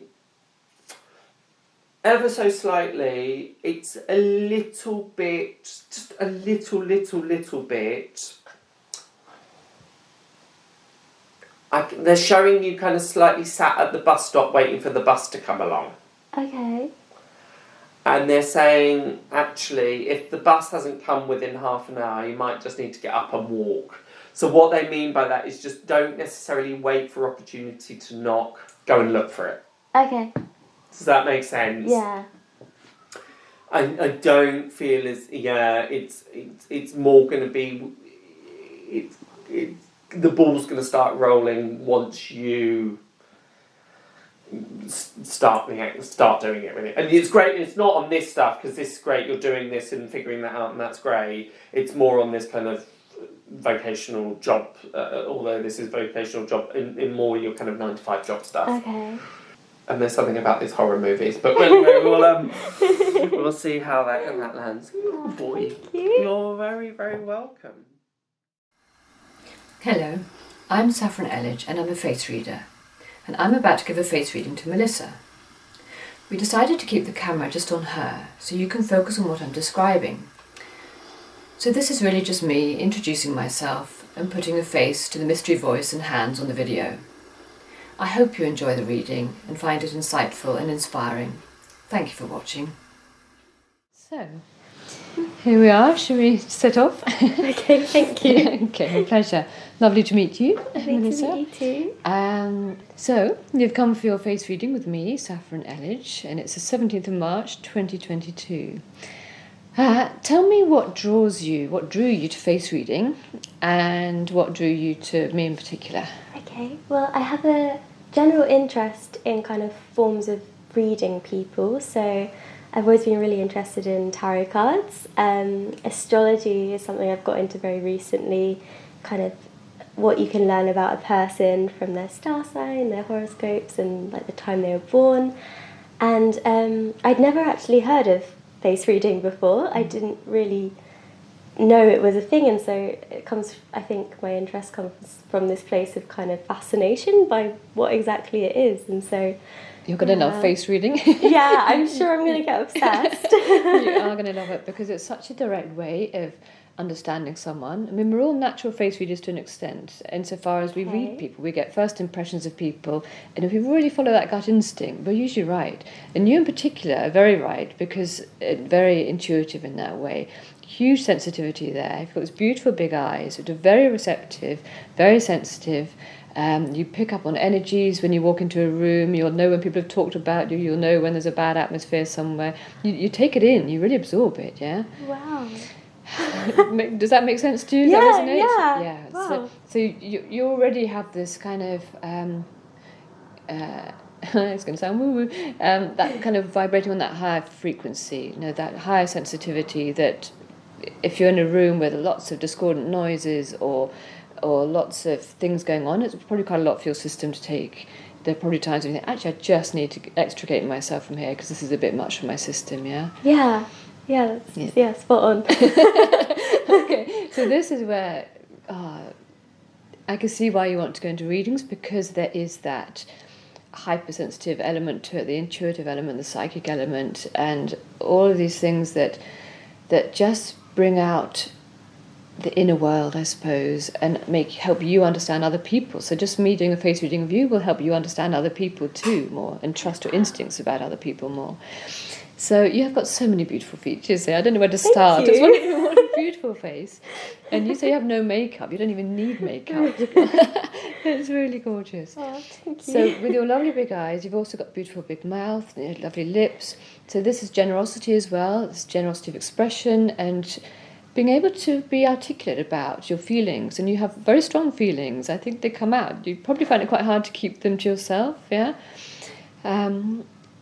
Although having said that, you do have slightly almond-shaped eyes, so you like harmony as well. Harmony is just as important, so there will be times when you don't say how you really feel because you don't want to upset someone or you don't want to change a good mood or kind of change an atmosphere. So although you feel the feelings very strongly, you have been learning, I think quite recently as well, I want to say, how not to say what you feel, because sometimes you get more hurt or you feel a bit too exposed or a bit too vulnerable when you have kind of opened up like that, yeah? Yeah, this is in the mouth and the lips and the gums. It's all sorts of different things coming out when I'm saying this that I'm taking this from. But I love also your cheekbones here. So you've got really strong cheekbones, yeah?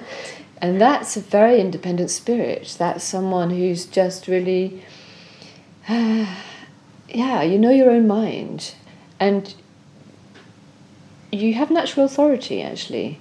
My face reading teacher used to call it bossy cheekbones, but I don't relate to the word bossy. But maybe you do relate to the word bossy. Maybe. Do you have young siblings? Or? Yeah, I've got a younger brother. Okay, so you can do the bossy thing with him in a nice way, though. You do it in a really nice way. And so they're a lovely feature to have, because they're a feature that's going to help you get your needs met a bit more. And if you're working in a company or in places, then people will listen to you more, or you can know deep down that they will listen to you if you don't get held back by fear, let's say. I suspect there are times when you're a bit anxious or you're so busy reading the other person, your manager or whoever, that you end up not saying what you think, instead of going, actually, I really feel this is true, I'm going to say it anyway. And you're going to say it in a lovely way anyway, in a fair way, because you're a kind person, you're a gentle person, and you're thoughtful and considerate, so you're never going to be blabbing out things that people can't take, because you can always say it in a nice way. So really trust that one. I think you can probably say a lot more when it comes to, voicing your perspective in whatever work you do. We'll come to that in a moment. Yeah, no, I really relate to that. Yeah? Anything in particular that's come up with you with that recently? Like especially in things at work and with friends as well. I don't always usually say what I think. I get very distracted just watching them. Yeah, it's exactly that. Yeah. And yet you're such a kind, gentle soul. I really get that really strong sense from you, it's emanating from all of you in a way, yeah? And just from your smile and the softness of your eyes. So that means that people really love you and they feel comfortable with you and they feel they can open up with you. And I feel completely comfortable doing a videoed, filmed face reading with you. That is the same quality, yeah? You're not going to take advantage of people. You're not going to, just manipulate. That's not who you are. So all the sensitivity is a wonderful thing. It's a beautiful thing when it comes to creativity, when it comes to having really deep, intimate relationships. There's all sorts going on here, yeah. And I can see a lot of this is the fire element. In Chinese face reading and in Chinese medicine, I do 5-element acupuncture as well, or partly 5-element acupuncture too, and it's the same kind of template we use. The fire element is all about joy. It's all about the heart. The heart is the organ, and it's all about joy, and it's all about love and connecting on that level. And you're really good at that. You're really good at just being a warm, friendly, open person like that. Yeah. It's also going to mean that you might get hurt in love, that you kind of wear your heart on the sleeve a bit and you can't help show your feelings. Already you can see it in your eyes. Have you had any breakups or difficult times recently? Not so much recently, but I think with friends I can get really, really hurt from like little fights and stuff. So yeah, and disagreements and people not understanding, like, why can't they hear me or understand me or just understand that I came from a good place on this one, that kind of thing. Yeah. So we'll talk about this through the reading. I suspect we'll bring in the metal element there, which is your cheekbones again, and that's the element where you know when to withdraw and when just to kind of hold back and let the other person correct their own behaviour around it, and just go, I'll just withdraw quietly, even if it's on an internal level, so that you're not just kind of waiting for them to say something, or waiting for them to say sorry, or to realise they've done something to hurt you. I'll just withdraw a little. Maybe I won't answer the phone or the text just yet, and just come back and regroup and recenter myself. Yeah, I think this is quite an important one for you, because you're very immediate, you're very good at engaging with other people, you're very good at just being very present with people, and that takes a lot of energy, and especially when you are someone who's so sensitive, and when you're kind of hearing all the things that are going on around you as well, and other conversations across the room or whatever else, or you know that someone's upset about something, and so it can be quite a lot for you to take it all in. So what do you do to give yourself space and to regroup, recenter, rebalance? What things do you do for yourself? I quite like shutting the world out, like especially with music or some sort of, if I'm ever watching some sort of TV show, like watching it all at once, so you kind of forget the real world entirely and you're immersed in something else, like really shutting things out, I think. Yeah. Although you are taking in the stuff from the television or whatever instead.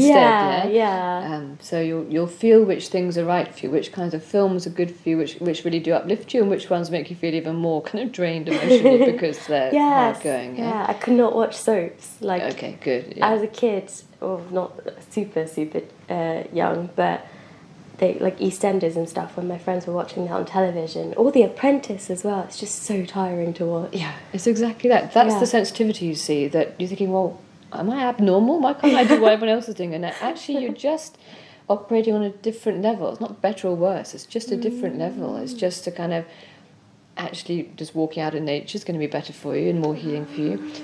Where do you live then? Are you in the countryside? Can you get to countryside? Yeah, very, very surrounded by countryside. Fantastic. And do you go out there as much as possible in between work and weekends and weekends? I did during lockdown, but since starting work in London, not really enough. I still do come into contact with nature, but not so much like hour-long walks anymore and stuff. Okay, so tell me about your work in London. It's 5 days a week? Yeah, full-time, 5 days a week. Yeah. Do you enjoy your work? Yeah, no, I do enjoy it, yeah. I think, like all jobs, there's like ups and downs, and yeah, so there's something that's really saying to me, I'm picturing you first of all in your lunch breaks and just go and sit in a little quiet patch and just really be there. That's what I did today. Fantastic. So this is where the intuition comes in. Going, you know what I really need? I need this right now. Because I'm worried that I'm concerned, not worried, that if you start doing that 5 days a week and you're in an office all the time, then all those kind of energies, all the kind of like electromagnetic fields or pollution, all these kinds of things can start to kind of interfere a bit, or just make you feel a bit out of sorts or a bit out of whack. So really watch that one. Watch your energy and whether you feel different after a long day and the commuting in and out of London. But the work itself, you like, you enjoy, and the people. Yeah, no, the people are good, yeah. Okay. I'm quite blessed with nice people around me. Fantastic. That's such a big part of it. Yeah. So it's just that kind of, I suppose what I'd like to see is you honing the other side, that all the part of you that is so intuitive. Because it's not an accident that you're reaching out and doing these readings and that you want to share that. This is kind of the heart of you. You are someone who wants to share the good stuff, who wants to share the positive things, who wants to help inspire other people or help them, support them. And that's such a lovely thing. And it'd be a real shame if that got sidetracked or kind of put aside, because you have so much to give. You have so much to give here. So let me just see your nose. Just turn your profile to the side for me so I can see. Yeah, nice nose, nice balanced nose. But it is also, a nose where you want to enjoy what you're doing. Keep checking in over the years, whatever work you're doing. Am I enjoying this, or is it leaving me drained?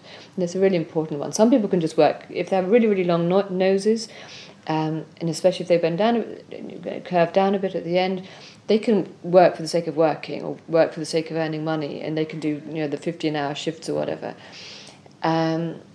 Not so much for you. You might find you get burnt out more easily if you try to do that. Very. You already have found that, yeah? Yeah. What were you doing before this job? So before this I was at university. Okay. So, that's exactly me. I can't work for the sake of working, and I wish I could for money, but I just can't. And this is what's lovely about face reading, because it's all about who you are and your strengths, not what other people are doing or what you think you should be doing or what other people have said. Why don't you do this kind of job or that kind of job? This is not even about me telling you what to do. It's about you finding it for yourself with my encouragement of going, yes, I can see this would really work for you. Because you've also got a lovely jawline there, good jawline. So that's about having good principles and a good sense of a good moral standing, really, or moral grounding. What's the word? It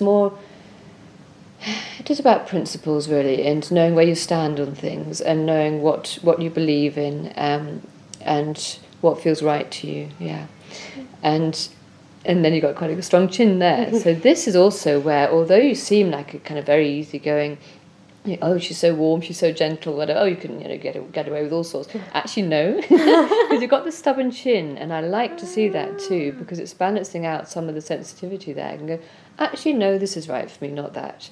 Actually, no, I don't think I'll do that. I'll do this for myself. So that's a good quality. It's the water element, really, the chin, which is connected to the kidneys.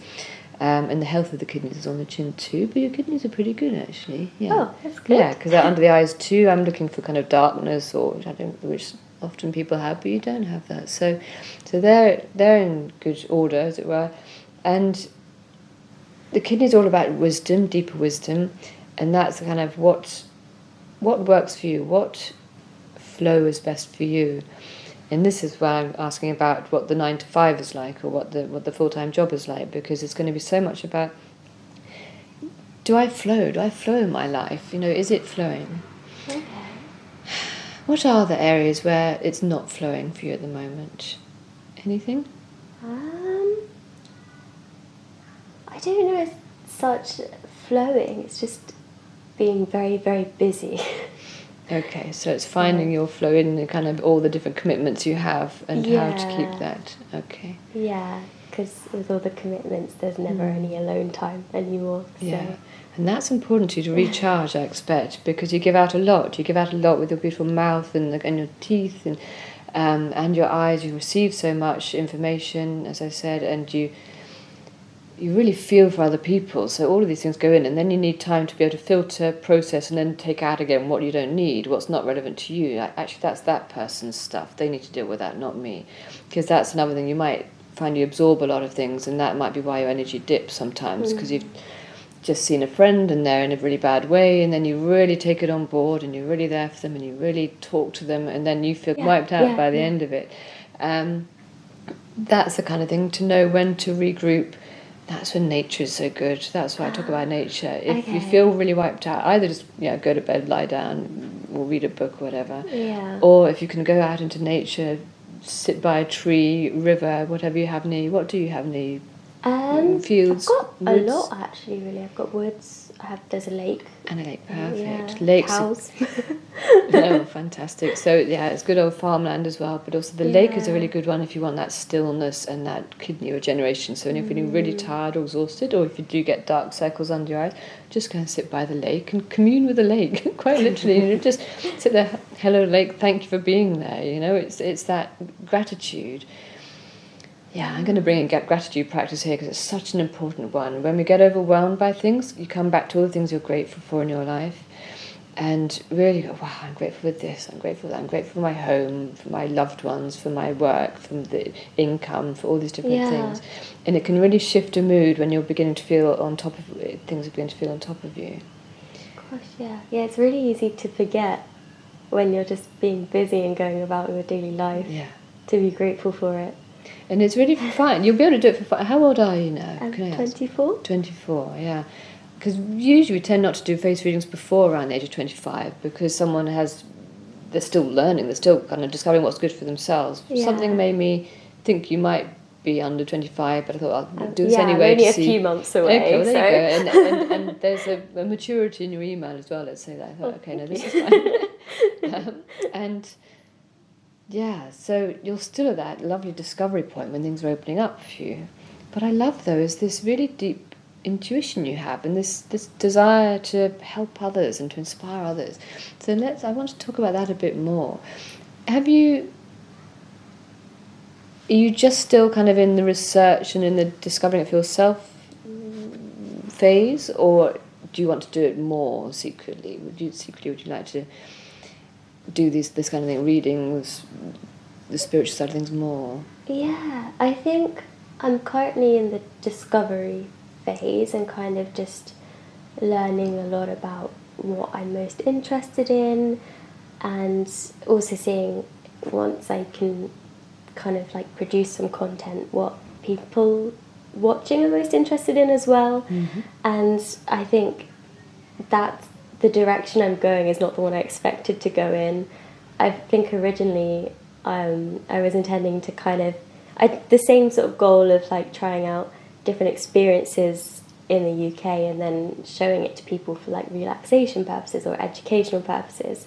But I honestly thought it would be much more beauty related and a bit more on the surface like spa treatments. And something's just taken me down the road of more intuitive, spiritual stuff. It's exactly that is your intuition leading you. Yeah. Basically going, no, the superficial's not doing it. It's not enough. It's there as well, and you have this gorgeous face. You don't even need the facials.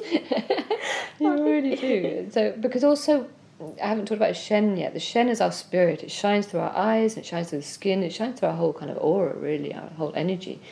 And you have such lovely, clear spirit already. So that is really lovely, clear intuition that you can call on at any time. Shall I make this decision or that decision? And you can do the pros and cons lists if you want, and that might even show you kind of, even if you have a long list of pros, you go, actually, it's the con. I'm against this. I don't want to do this. But you don't even have to do that. I would say just practice with your intuition even more. Do I want to go for this reading or that reading? Do I want to go out tonight or not go out tonight? Do I want to invest more in my job or not in my job?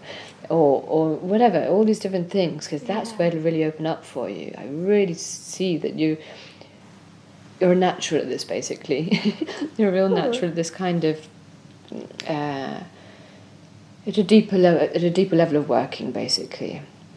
I like the idea of your work and the fact that, wow, you're smart as well. You've got a good high forehead. You're smart and intelligent. You've got that quick mind. You see things, you get things, you understand them because you absorb so well. You really watch, listen, observe, learn easily. You're very willing to learn in that way. So they're very lucky to have you, your work people, because that's, yeah. And I think you do enjoy your job, which is nice, at your work. And there's what my feeling is, what you might find is that you'll be doing that kind of work in kind of very grounded work because it's very real in the daily world. What am I trying to say? in the kind of culture we have, but then to be nurturing this other side, and at some point this will come through, maybe 30s, maybe earlier. Some of these things are happening quite fast now for people, the changes, the transformations into kind of, actually what I really want to do is something, along these lines. So, but having said that, you've also got this face shape, is kind of cross between oval and rectangular. The oval is lovely for, that's the diplomat in you, that's the beautiful hostess, that's the person with really lovely manners who knows how to be charming and to make people feel comfortable. That goes back to some of what we said at the beginning as well, that people feel good around you. So you're very good at parties and things. I don't know how often you have them, but you're very good at parties and making people feel good and having a good time. And the rectangular part is the good manager. And that's where the good strong jawline comes in, and the cheekbones too. So you are a good natural manager, or someone who leads and inspires others. So this can go in all sorts of different directions for you. I'm really excited about your future, I have to say. Oh. Yeah. Tell me, let me just see your ears. They're very small. Okay, so... Yeah, so the right ear first. This is childhood, you see. And the smallness shows that it makes sense that you've got a steady job rather than just being a freelance or self-employed person or kind of going around travelling, whatever. You prefer the structure, the security, the money security. Yeah. And that's great, the financial security. And that's great because that's also you knowing yourself and going, yep, I'm going to plug into this kind of 9-to-5 job, 5-day week, and it works for you in lots of ways because that's the stability side of things. And then you don't get anxious about where the income's coming from and what's going to happen next month, that kind of thing. So that's fine. Having said that, even within that, the risk-taking, you can take risks, especially, the physical and emotional risks. So you probably still do bungee jumping or that kind of thing on the side. Maybe not bungee jumping, but other things. What things have you done that are out of your comfort zone? And this can vary depending on people. Some things are... Yeah, I have tried to challenge myself before. I'm really scared of heights. Oh, okay. So not bungee jumping, no? No, but I did go up... I went travelling alone on my year abroad. So I visited South Korea. And they had this really, really tall building. I think it was like the 3rd tallest in the world. Oh, wow. I just made myself go up it. Well done. Yeah, it was really scary. That is risk-taking and respect. Yeah, so I love that side of you. That's the kind of the will coming through as well, that stubborn chin going, I'm going to do this, and pushing through some of your own anxieties or fears. And I like that because that gives a strength, an underlying strength, because with all the intuition, it can be easy to be... With intuition, it's so much about the sensitivity that sometimes the sensitivity can be very strong or overpowering. So I love the fact that there's this kind of core of strength underneath. And that, I think, that kind of really sets you in good stead. So let me just see that. So you're very attached to your family. This is the attached earlobes, very close to your family. Although there is a part of you that wants to break away, I want to say, that wants to be more independent. Can I touch your ear? Oh, yeah. Yeah, a little bit of a kink at the beginning. Then it's not bad. Then it's pretty good. And then it goes a bit thinner later. I often see this around the age of 4. Can I just see the other ear? Because that's from the ages of 7 to 14 or 8 to 14. 8, 9. Yeah, and then it happens again. It's so curious how it kind of goes in cycles. And so around 11, 12, 13 again. What was going on then? Anything that you found hard or that you found you're a bit more exposed or a bit more vulnerable?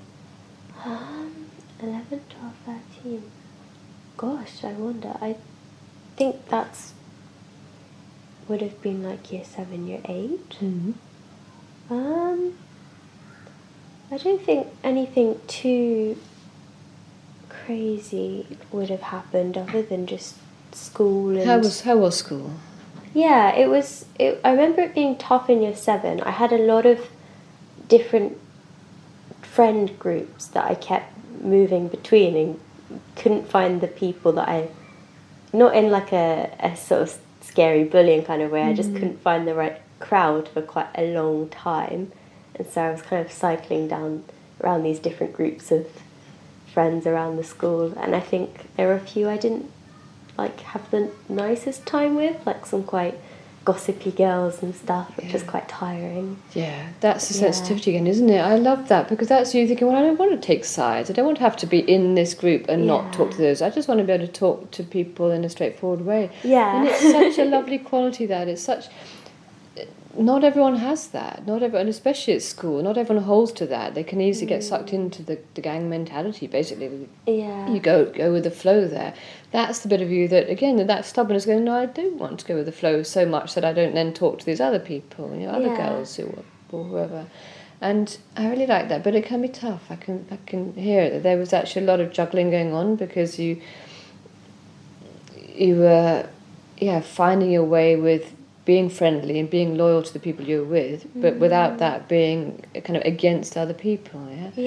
So this is where you're so good. This is why I think you'll be so good in any kind of role, and maybe you'll find it within the work you're doing at the moment, when you are supporting other people, or where you are they know they can turn to you, or just as a colleague, really. But also in any kind of role where you're encouraging, supporting, bringing someone out, someone who's more vulnerable, or someone who hasn't felt heard in different ways, or who feels misunderstood. And there's so much of that these days, isn't it? They're coming to the surface, that it's a really beautiful time to be doing that as well, a wonderful time to be able to kind of go, hey, you can talk to me. And you'll find this in different contexts, whether it's with friends or new friends, different people, people confiding in you at work. And it's such a lovely quality. The important thing is for you, though, to be able to let it go through. So when you're taking in people's stuff, negativity, their hard times, the 20s are just the beginning, when it comes to other people's relationships, things, or work going wrong, or boyfriend things, whatever. The important thing is for you to be able to really hear them, be there, be present for them, but let it go. Yeah. It's the letting go that's going to be important for you, so you're not carrying it and thinking, I need to help her more, I want to be there for her more, whatever, and what else can I do? I better answer every text or call every day. That might be too much.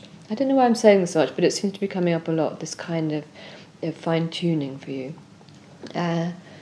So then you just go, let it go. So that's when you go out for a walk, and you take ground, earth, Mother Earth. Can you just take all this stuff that I've taken? A bit like static during the day, which we pick up a lot of, by the way. That's what I mean about the electromagnetic fields when you're walking through London or going on the tube, whatever. Lots of static. So especially spring and summer, you get home, you take your shoes off, and you ground yourself, quite literally, with your bare feet on grass. Okay. It's a really simple one, but it's actually quite effective. And there's a whole film about it out there on YouTube that you might find. Earthing, I think it's called, yeah. Oh, wow, I've never heard of that one. Just simple practices like that, which, I mean, I have done a lot of work around our kind of ancestral ways, our tribal ways, how we used to be, how there was such a strong sense of community and connection to nature, with the tribes that are still existing now, those indigenous tribes, the San Bushmen in Africa, for instance. And you realise how much of it's first about community and about helping each other and supporting, which you already do. So much of it's about connecting with nature and releasing and trusting nature to really help you in these ways.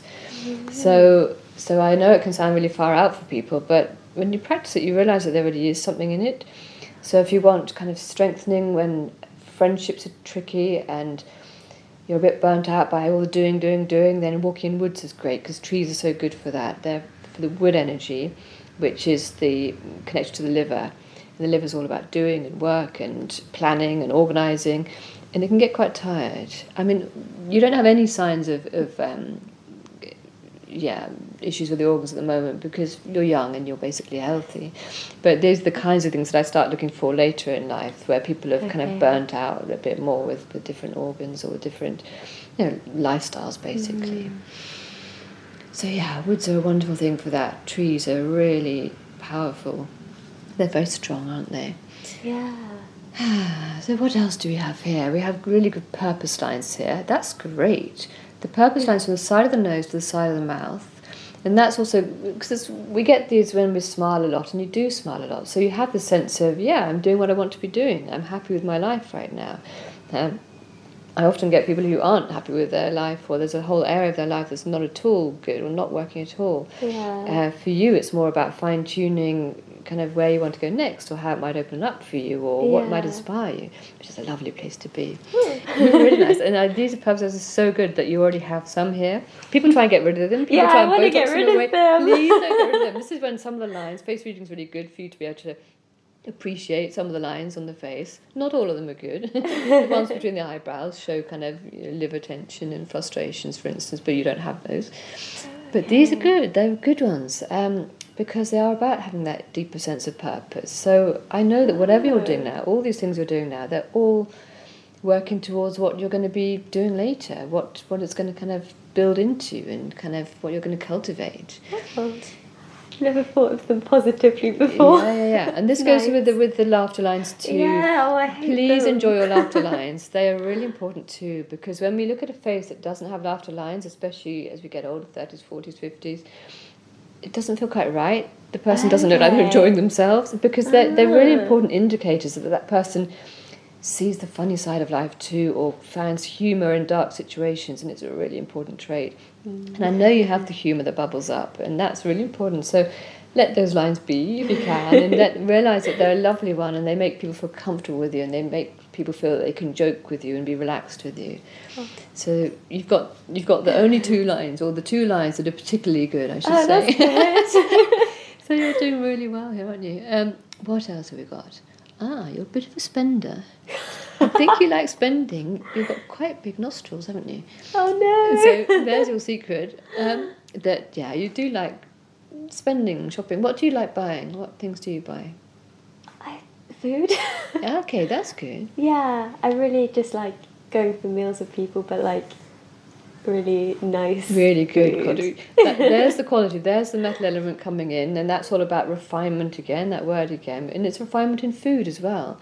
And it's knowing what your body likes and really going with that, and going, no, I'm going to have this, or fine quality food, or organic food, or happy food, Yeah. happy meat or fish or vegetables, whatever.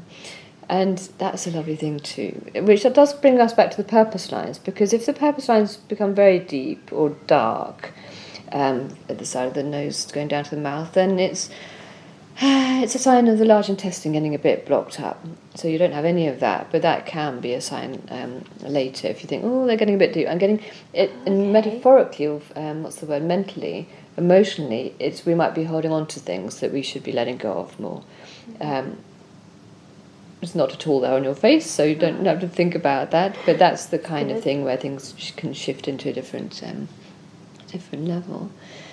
So, I like this chin. Just turn your head to the side again for me, and back again. Oh, and you have the curved forehead, so we'll come back to that. Yeah, so let's go to your eyebrows now. Very nice eyebrows, nice and balanced, long. That's when you're good at having friendships. You're good at you make friends easily. People want to be your friend, and you keep friends easily. So that's a lovely quality. They're on the flat side. They don't arch too much. They're quite flat. So that might mean when you make a decision, it takes a little while. You might kind of really think things over and over, and kind of work things through until you come to a decision, and then you make it, and then you follow through. You're good at the follow through, but that's just how you are. So just give me time. I need a little bit more time. I need to make so you don't get people hurrying you into making decisions when it's not right for you. That's the kind of thing when it's really useful, I find, for face reading, in face readings terms, that you have a sense of what's right for you, and you keep honouring yourself and what's right for you. So there's a moment of seriousness there. Yeah, there's a very serious side to you too, actually. Is that a bookish side? Do you read books, or what? You said you escape into films. What else do you do? I did used to read a lot more than I do now. I think I got put off reading with university and being made to do it. That does it, yeah. I used to just love fiction, like anything set in a different world, like very far from reality. Yeah. But yeah, mainly just now fantasy TV shows sort of things. Yeah, this is the otherworldliness, because you do have that otherworldliness. You have that kind of angelic, fairy quality, ethereal quality. Thank you. Which you don't really see, and that's nice that you like. Some people might say, "What do you mean I'm a fairy?" But you go, "Yeah, great. I'd love Bring to be it a on." fairy. So there you go. So you have that kind of magic touch. You really do. That's nice. God, this is when I have pictures of you kind of being like Florence Nightingale, kind of tending people or being a healer. I feel you have those qualities, if you want to explore them, that you would be good, because you're so present, and the intuition and that desire to help is all you really need, really, to be on that kind of path. So that might open up for you, even if it's on the side and you carry on doing the work you're doing or something similar. So let's go to the curved forehead, especially at the top there. Just turn your head again to the right and to the left. Or to the right, rather. Yeah, the curved forehead's a lovely thing, because that's ancestral traits coming through. Okay. And that means that there's someone in the family, or sometimes it's grandmother, aunt. I feel like it's a woman on your, yeah. Ooh, I don't know if it's on your mother's or father's side, though. So does anyone spring to mind who you particularly like, either still in this life or who's passed on or who you don't know much about, and someone you had a connection with? It has to be someone that's passed away. Right? No, it doesn't. No, not necessarily. My gran. I'm really close to my gran. Tell me more about her. Yeah, she's quite similar, and like she's quite childish and fun and very outspoken. Like, she's not anything like image-wise of like the kind of normal grandmother. She's got that wonderful youthful spirit, and that childlike thing. I like the fact you said that too, because it's that childlike quality is such an important and precious one, because it is the innocence of being receptive and being present as you are, and seeing things as they are as well, without the layers of kind of too much mental kind of projection, I guess. So it's a really lovely quality, and I really hope that you keep that in the next 5 years, 10 years, 20 years, because I know life can kind of bash one around a bit, but to keep that childlike kind of openness to people and to new things and experiences and perspective. Really, what I've learned anyway, that our best experience of life is when we have an open heart, and when we relate to other people and connect with other people from the heart, which you're really good at doing already. I don't have to teach you any of that. You're better at it than I am, I think. No, you just do that naturally. And it's a real shame if we start to get defensive, or if we get critical. That's why you didn't like the bitching at school, the gossiping. It doesn't sit right. It doesn't sit, because then we separate ourselves from other people, and then we start to feel isolated, and then we start to feel bad. And then, so the open heart is key to so much, in my opinion anyway, in the kind of meditations I do and the kind of work I do, or the people I work with on this. We do so much around how much can I expand my heart energy, open my heart, and be compassionate to all and everyone in a way that washes through you again. So you don't think, I've got to love this person who's just robbed me or whatever, but it's kind of staying neutral in those situations. And it's a very powerful thing if you do get the hang of it. So I'm just going to give that to you, do what you will with that. And obviously with everything in this reading, just take what resonates and just filter out what doesn't, discard what doesn't, because it's all about you really learning and understanding about yourself and what feels right for you. So in all the different readings you're getting, you can really kind of just filter out the things that don't make sense to you, or put them aside. Sometimes things will come back and you go, oh, I know what they were talking about, then you realise something later. But otherwise, it's about fine-tuning. What do you do that is creative? What did you used to do as a child? Yeah, I liked writing a lot. Yeah. Yeah, and I'm trying to do it again recently, but that's a really important one for you. You really light up when you talk about that. So writing, doesn't matter what you write, it's just keep writing. So she said. I know it can be hard, easier said than done. And just write and see what comes out. Because the more you write, the intuitive writing will come through that too, and you'll find that all sorts of extra information you didn't even know existed comes through if you just let yourself flow. That's the flow we're talking about. Yeah. Anything else? Creative. Yeah, I guess this to an extent, like I've been trying to do some other more like language-based content on the side in Japanese, and In like, Japanese? Yeah. So you know Japanese? Yeah, so yeah, I did Ah. Japanese at uni. As you see. Yeah, You are and smart. trying to do some sort of documentary style, learning about British culture in Japanese style videos. So experimenting with kind of how to show London and like touristy things and how best to explain British history and that sort of stuff is quite fun. And what is it about Japan then? What made you want to do Japanese? So back in school, the friend group I eventually found myself comfortable in. So one girl I got close to was in this group of quite gossipy, bitchy girls, and she just was very different and was like, why is everyone talking about each other behind their backs? It's horrible. And I was like, this is so refreshing. Someone's actually speaking their mind. And so me and her went off and found a different group of friends, and she happened to be like half Japanese, half English, and she just taught me loads about like her culture and stuff. And then I think I connected the two experiences quite closely and then got really into the language at the same time. I love this, because this is another angle. You know, we talked about the metal element before, and I said we'd come back to it, and this is exactly it. The Japanese culture, from what I've learned, I've not been there myself, has a lot of the metal element, because it's so much about respect, and there's a quietness, and there's a real, there's a lot about ritual and respect and manners, and some of this I learned from my own face reading teacher, Lillian Bridges, because she, although she was half Chinese, half German, grew up in America, or spent a lot of her time in America. She also spent key years in Japan when she was young, so she was really wonderful at describing her time in Japan and how she learnt those kinds of things, and it suited the metal element in her. So it's a really lovely one for you, this, because it's really honouring that side of you that likes precision, perfection, refinement. It's the jewels, you know, the metal element is very much the jewels on the earth, so it's finding the goodness in things. It's as your Japanese or half Japanese friend found as well. Oh, why would you be bitchy? I don't understand this. So it's the politeness, it's all of those things, which are really beautiful qualities, I think. And I like this. The refinement. It's the refinement of the sword versus kind of wooden implements too. So it's, and jewellery, that kind of thing. So you may find that you're attracted to a particular jewellery that's really refined or really delicate, all those kinds of things.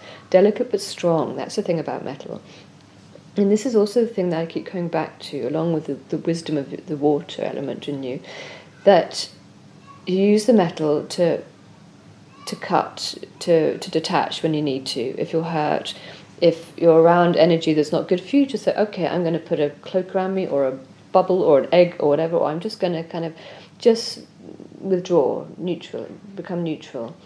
And it's a really useful thing, this, because there's so much coming at us all the time. In the news, there's so much darkness in the news and awful things, and we can care about everyone in the world, but we can get swamped by that just as easily, overwhelmed by it, because there's just so much going on.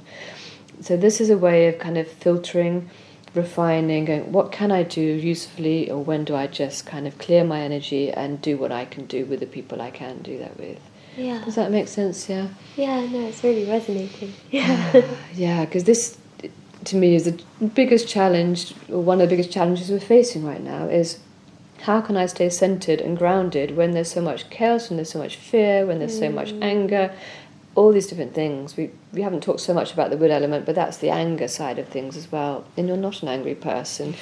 You can do it, and you might flare up now and then, and if you get hurt, you can lash out, that kind of thing, but or speak your mind then, and then wish you hadn't, and all that kind of thing. But you don't have much of that. So, of the wood element, which is that really assertive element. So lots of people out there who are really interested in status, or in accumulating, or in climbing the ladder, all those things, they're not really you in that way. Yeah. This comes back to your flow again, you see, the intuition. You see how all these things keep coming back to the intuition. You're going, well, what works best for me is feeling my way into what's right for me. And that's kind of what it is, simply, And you've got the earth element too. I shouldn't miss that one out, because you've got some nice flesh on the cheekbones. That's why you can be bossy in a nice way, or authoritative in a nice way. So the earth element is about just being grounding. That's the cooking, loving to eat and eat good food. And I'm really glad you have that, because that's your full lips as well. So that's the enjoyment of now, the present. I always want to hope that you have nice full cheeks and never let this get gaunt, because when it's gaunt, it means that one's living in the future and nothing's ever enough if you get gaunt cheeks. I don't think you will, but just watch for that one, because it can be easy to, as you said, when you're so busy and there's so much to do. Is there any area of your life? We haven't talked about boyfriends yet. That's crucial with someone who's so fiery. Do you have a boyfriend? Yeah. You do have a boyfriend. And how long have you been with? 2 years and 3 months. And this is good. This is a nice thing in your life. He's positive and loving, and it's fun, and you have a good time. So I don't have to meddle with that at all, do I? It's just good and lovely, yeah? Yeah. That's the Shen again in your eyes that I see, in your smile. That it lights you up. There aren't any kind of, oh yes, it's great, but, or whatever. It's just, enjoyment, which is really lovely. Yeah. Really lovely. So, so your third eye area is really very light there. That is the intuitive side. You could tap into a lot more than you even realise, I expect, if you just have a go.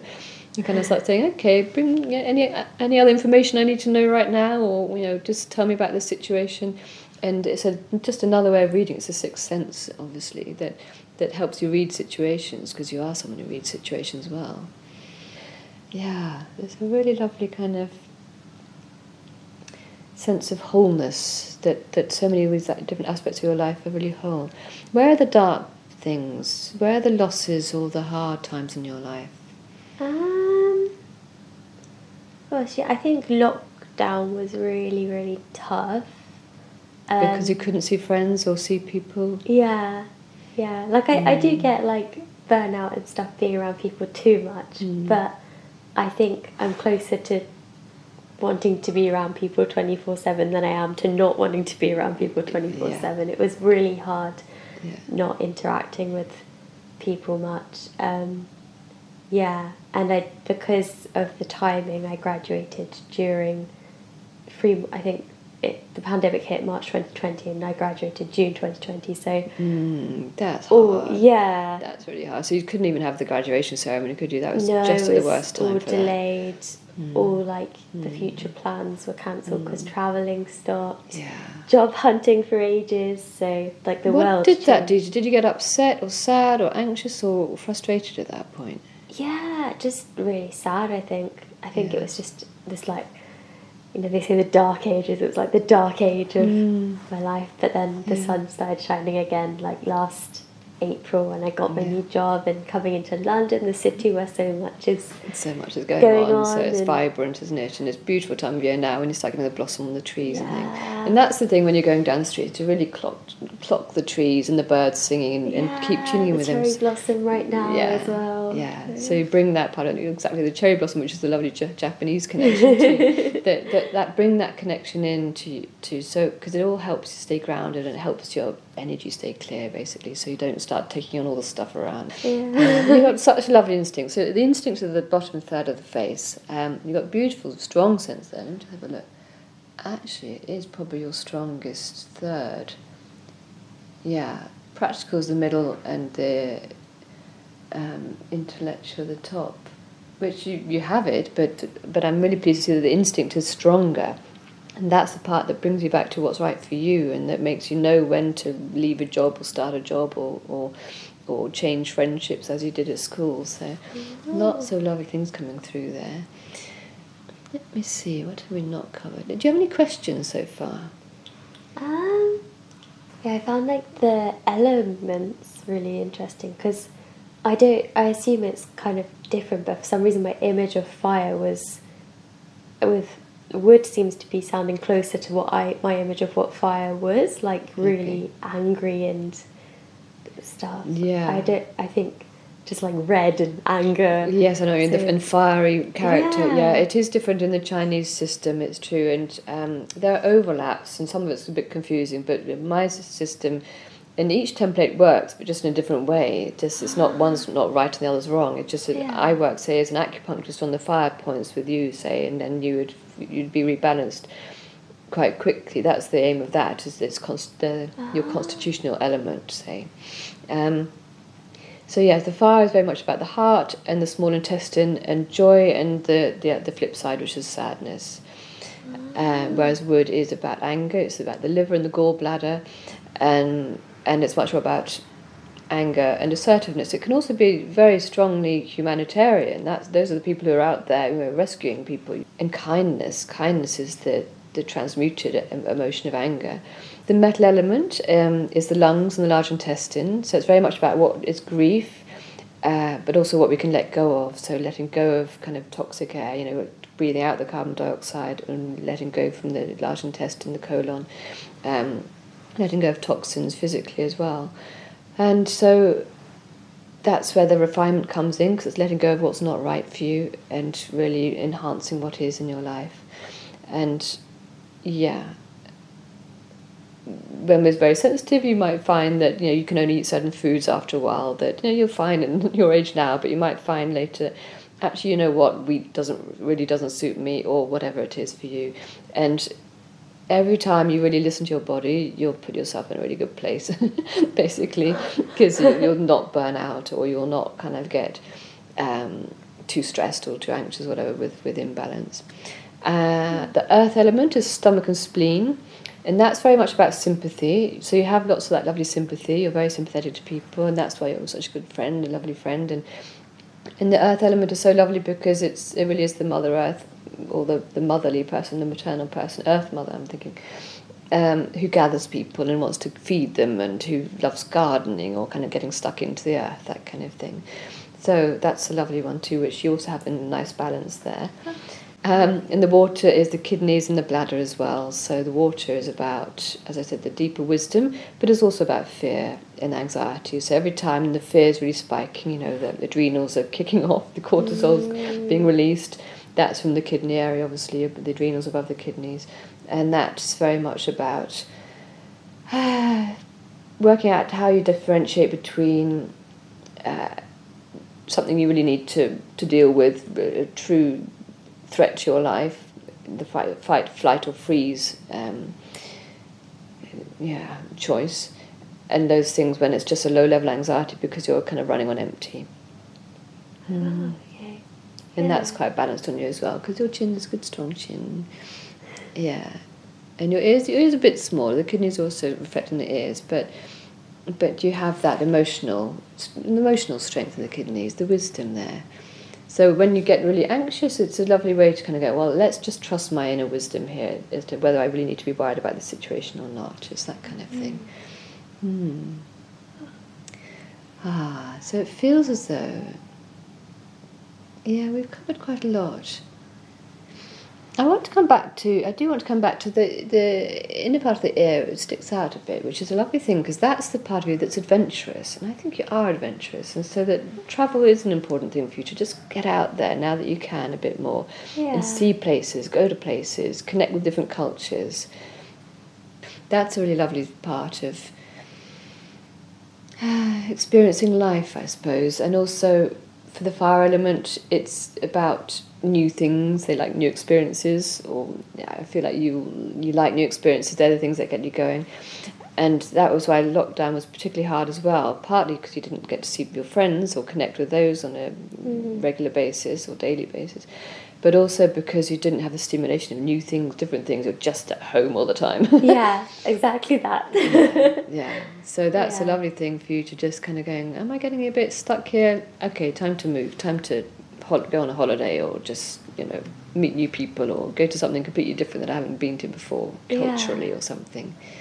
I do actually just want to come back to the filter, Mary, because this is about fertility and creativity. Would you like children? Yes. and would you like children? Probably like a good 5 or 6 years still. Okay. Yeah. So this is when it's all about really kind of enjoying your life in the present, whatever's going on around you, making the most of it, the gratitude practice, and the joy. Because when we have that innate joy that kind of we let keep bubbling up, and that we don't let ourselves go in any situation where it just gets stamped on or crushed or drained away, then you're in a really good place to make the decisions that are right for you. The intuitive gut ones, again, remember, never to think, oh, I'll wait until I get this mortgage, or I'll wait till I get that job.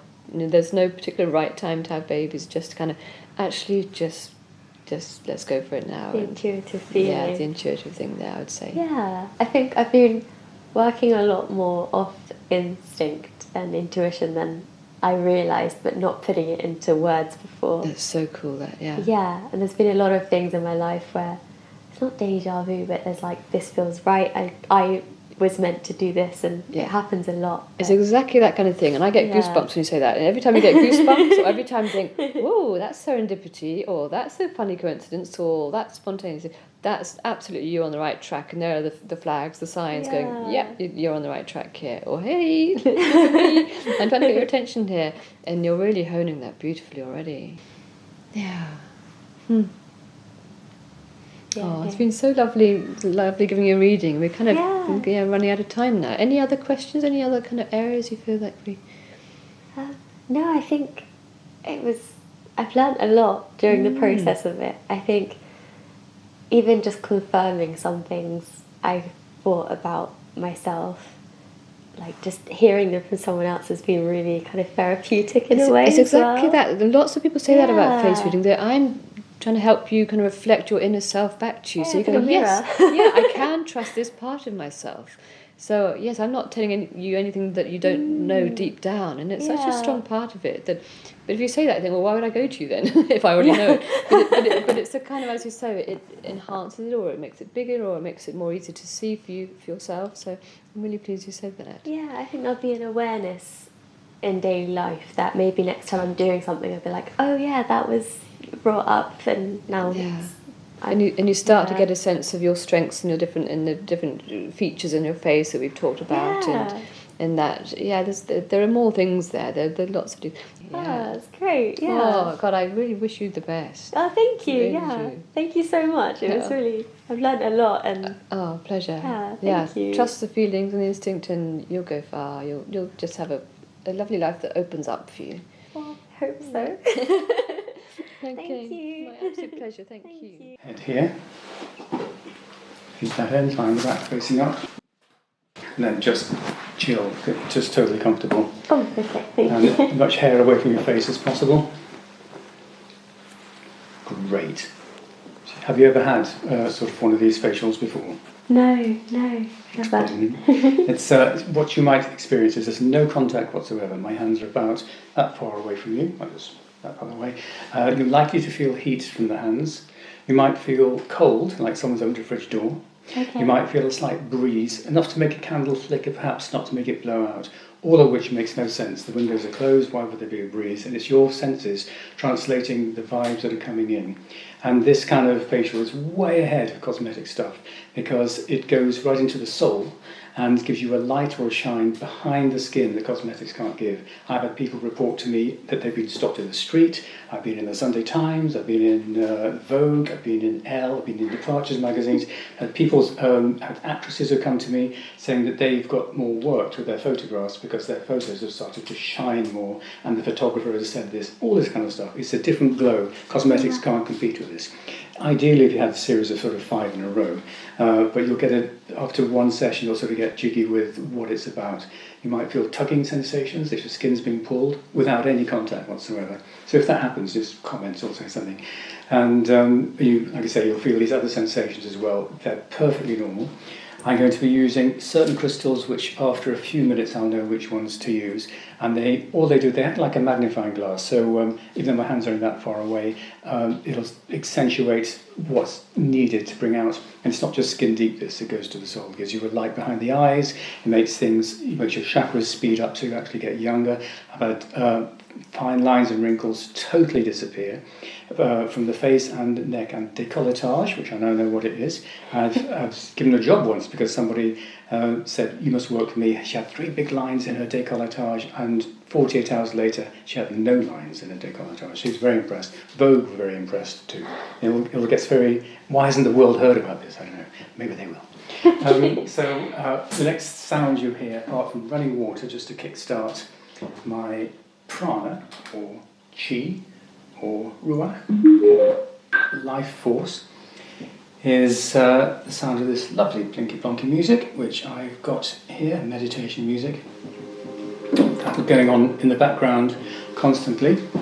This is going to be sound of running water just to, there we go. In Toby world, that means all the energies are now flowing and charged.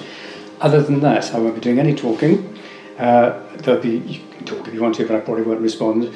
And the next half hour or so, however long that is all you like. You can have your eyes open if you want to, but or you can have them closed. When the people realise I'm not an axe-wielding homicidal maniac, they tend to drift off to sleep and things. So that's enough talking from me. I'll grind to a halt and then start doing this. And the crystals are added in after about 5 minutes or so. So totally chill.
feel? What did you feel? Yeah, like what you said, really, like tugging. It's funny, isn't it? No contact, Yeah. but there's tugging. Or like fuzziness, I don't know. That was what? Fuzziness, I don't know. What, in what colours? Like by the end, like this side of my face, I really felt something Yeah. more than everywhere else, and I don't know why. It's the same with the holistic healing, which means when I do mental and emotional stuff for the whole body, it's often the same thing. One side will just speak more than the other. It's just what's needed at the time. Essentially, you're taking it's like having a whole body thing just from the neck up. You're taking what you need to take, whether you're aware of it or not. Yeah. And so all the sort of emotional gunk, which reflects, you get the face you deserve. So without the all that emotional gunk, all you can do is shine and look like you're sort of 10 years younger than people do. And this has been commented on. The game I play with people is they're not to tell anybody that they've just had this. And then I see how long it takes for their husband or boyfriend to say, "You look really shiny, what's happened?" Oh, okay. And it's always between 2 hours and 6 days, and they text me and they sort of say, "You were right," he said. See who notices. See who notices, exactly. We're proof here, so we're proof. So that's it. Don't put any water on your face. The longer the better, actually. You can even makeup remover, till at least till tomorrow if you can. Okay. And then also make a mental note if anyone notices, because today it's just too late. No one will. Even if it's this morning, it still takes 24 hours or so to sort of glow. But because the glow comes from the inside, people will start making slight comments and things. Oh, okay. So that'd be interesting. Let's see what happens after I'll have that. to see who mentions, who's perceptive. Yes, that will. Thank you. Thank you. Thank you. That was all really good.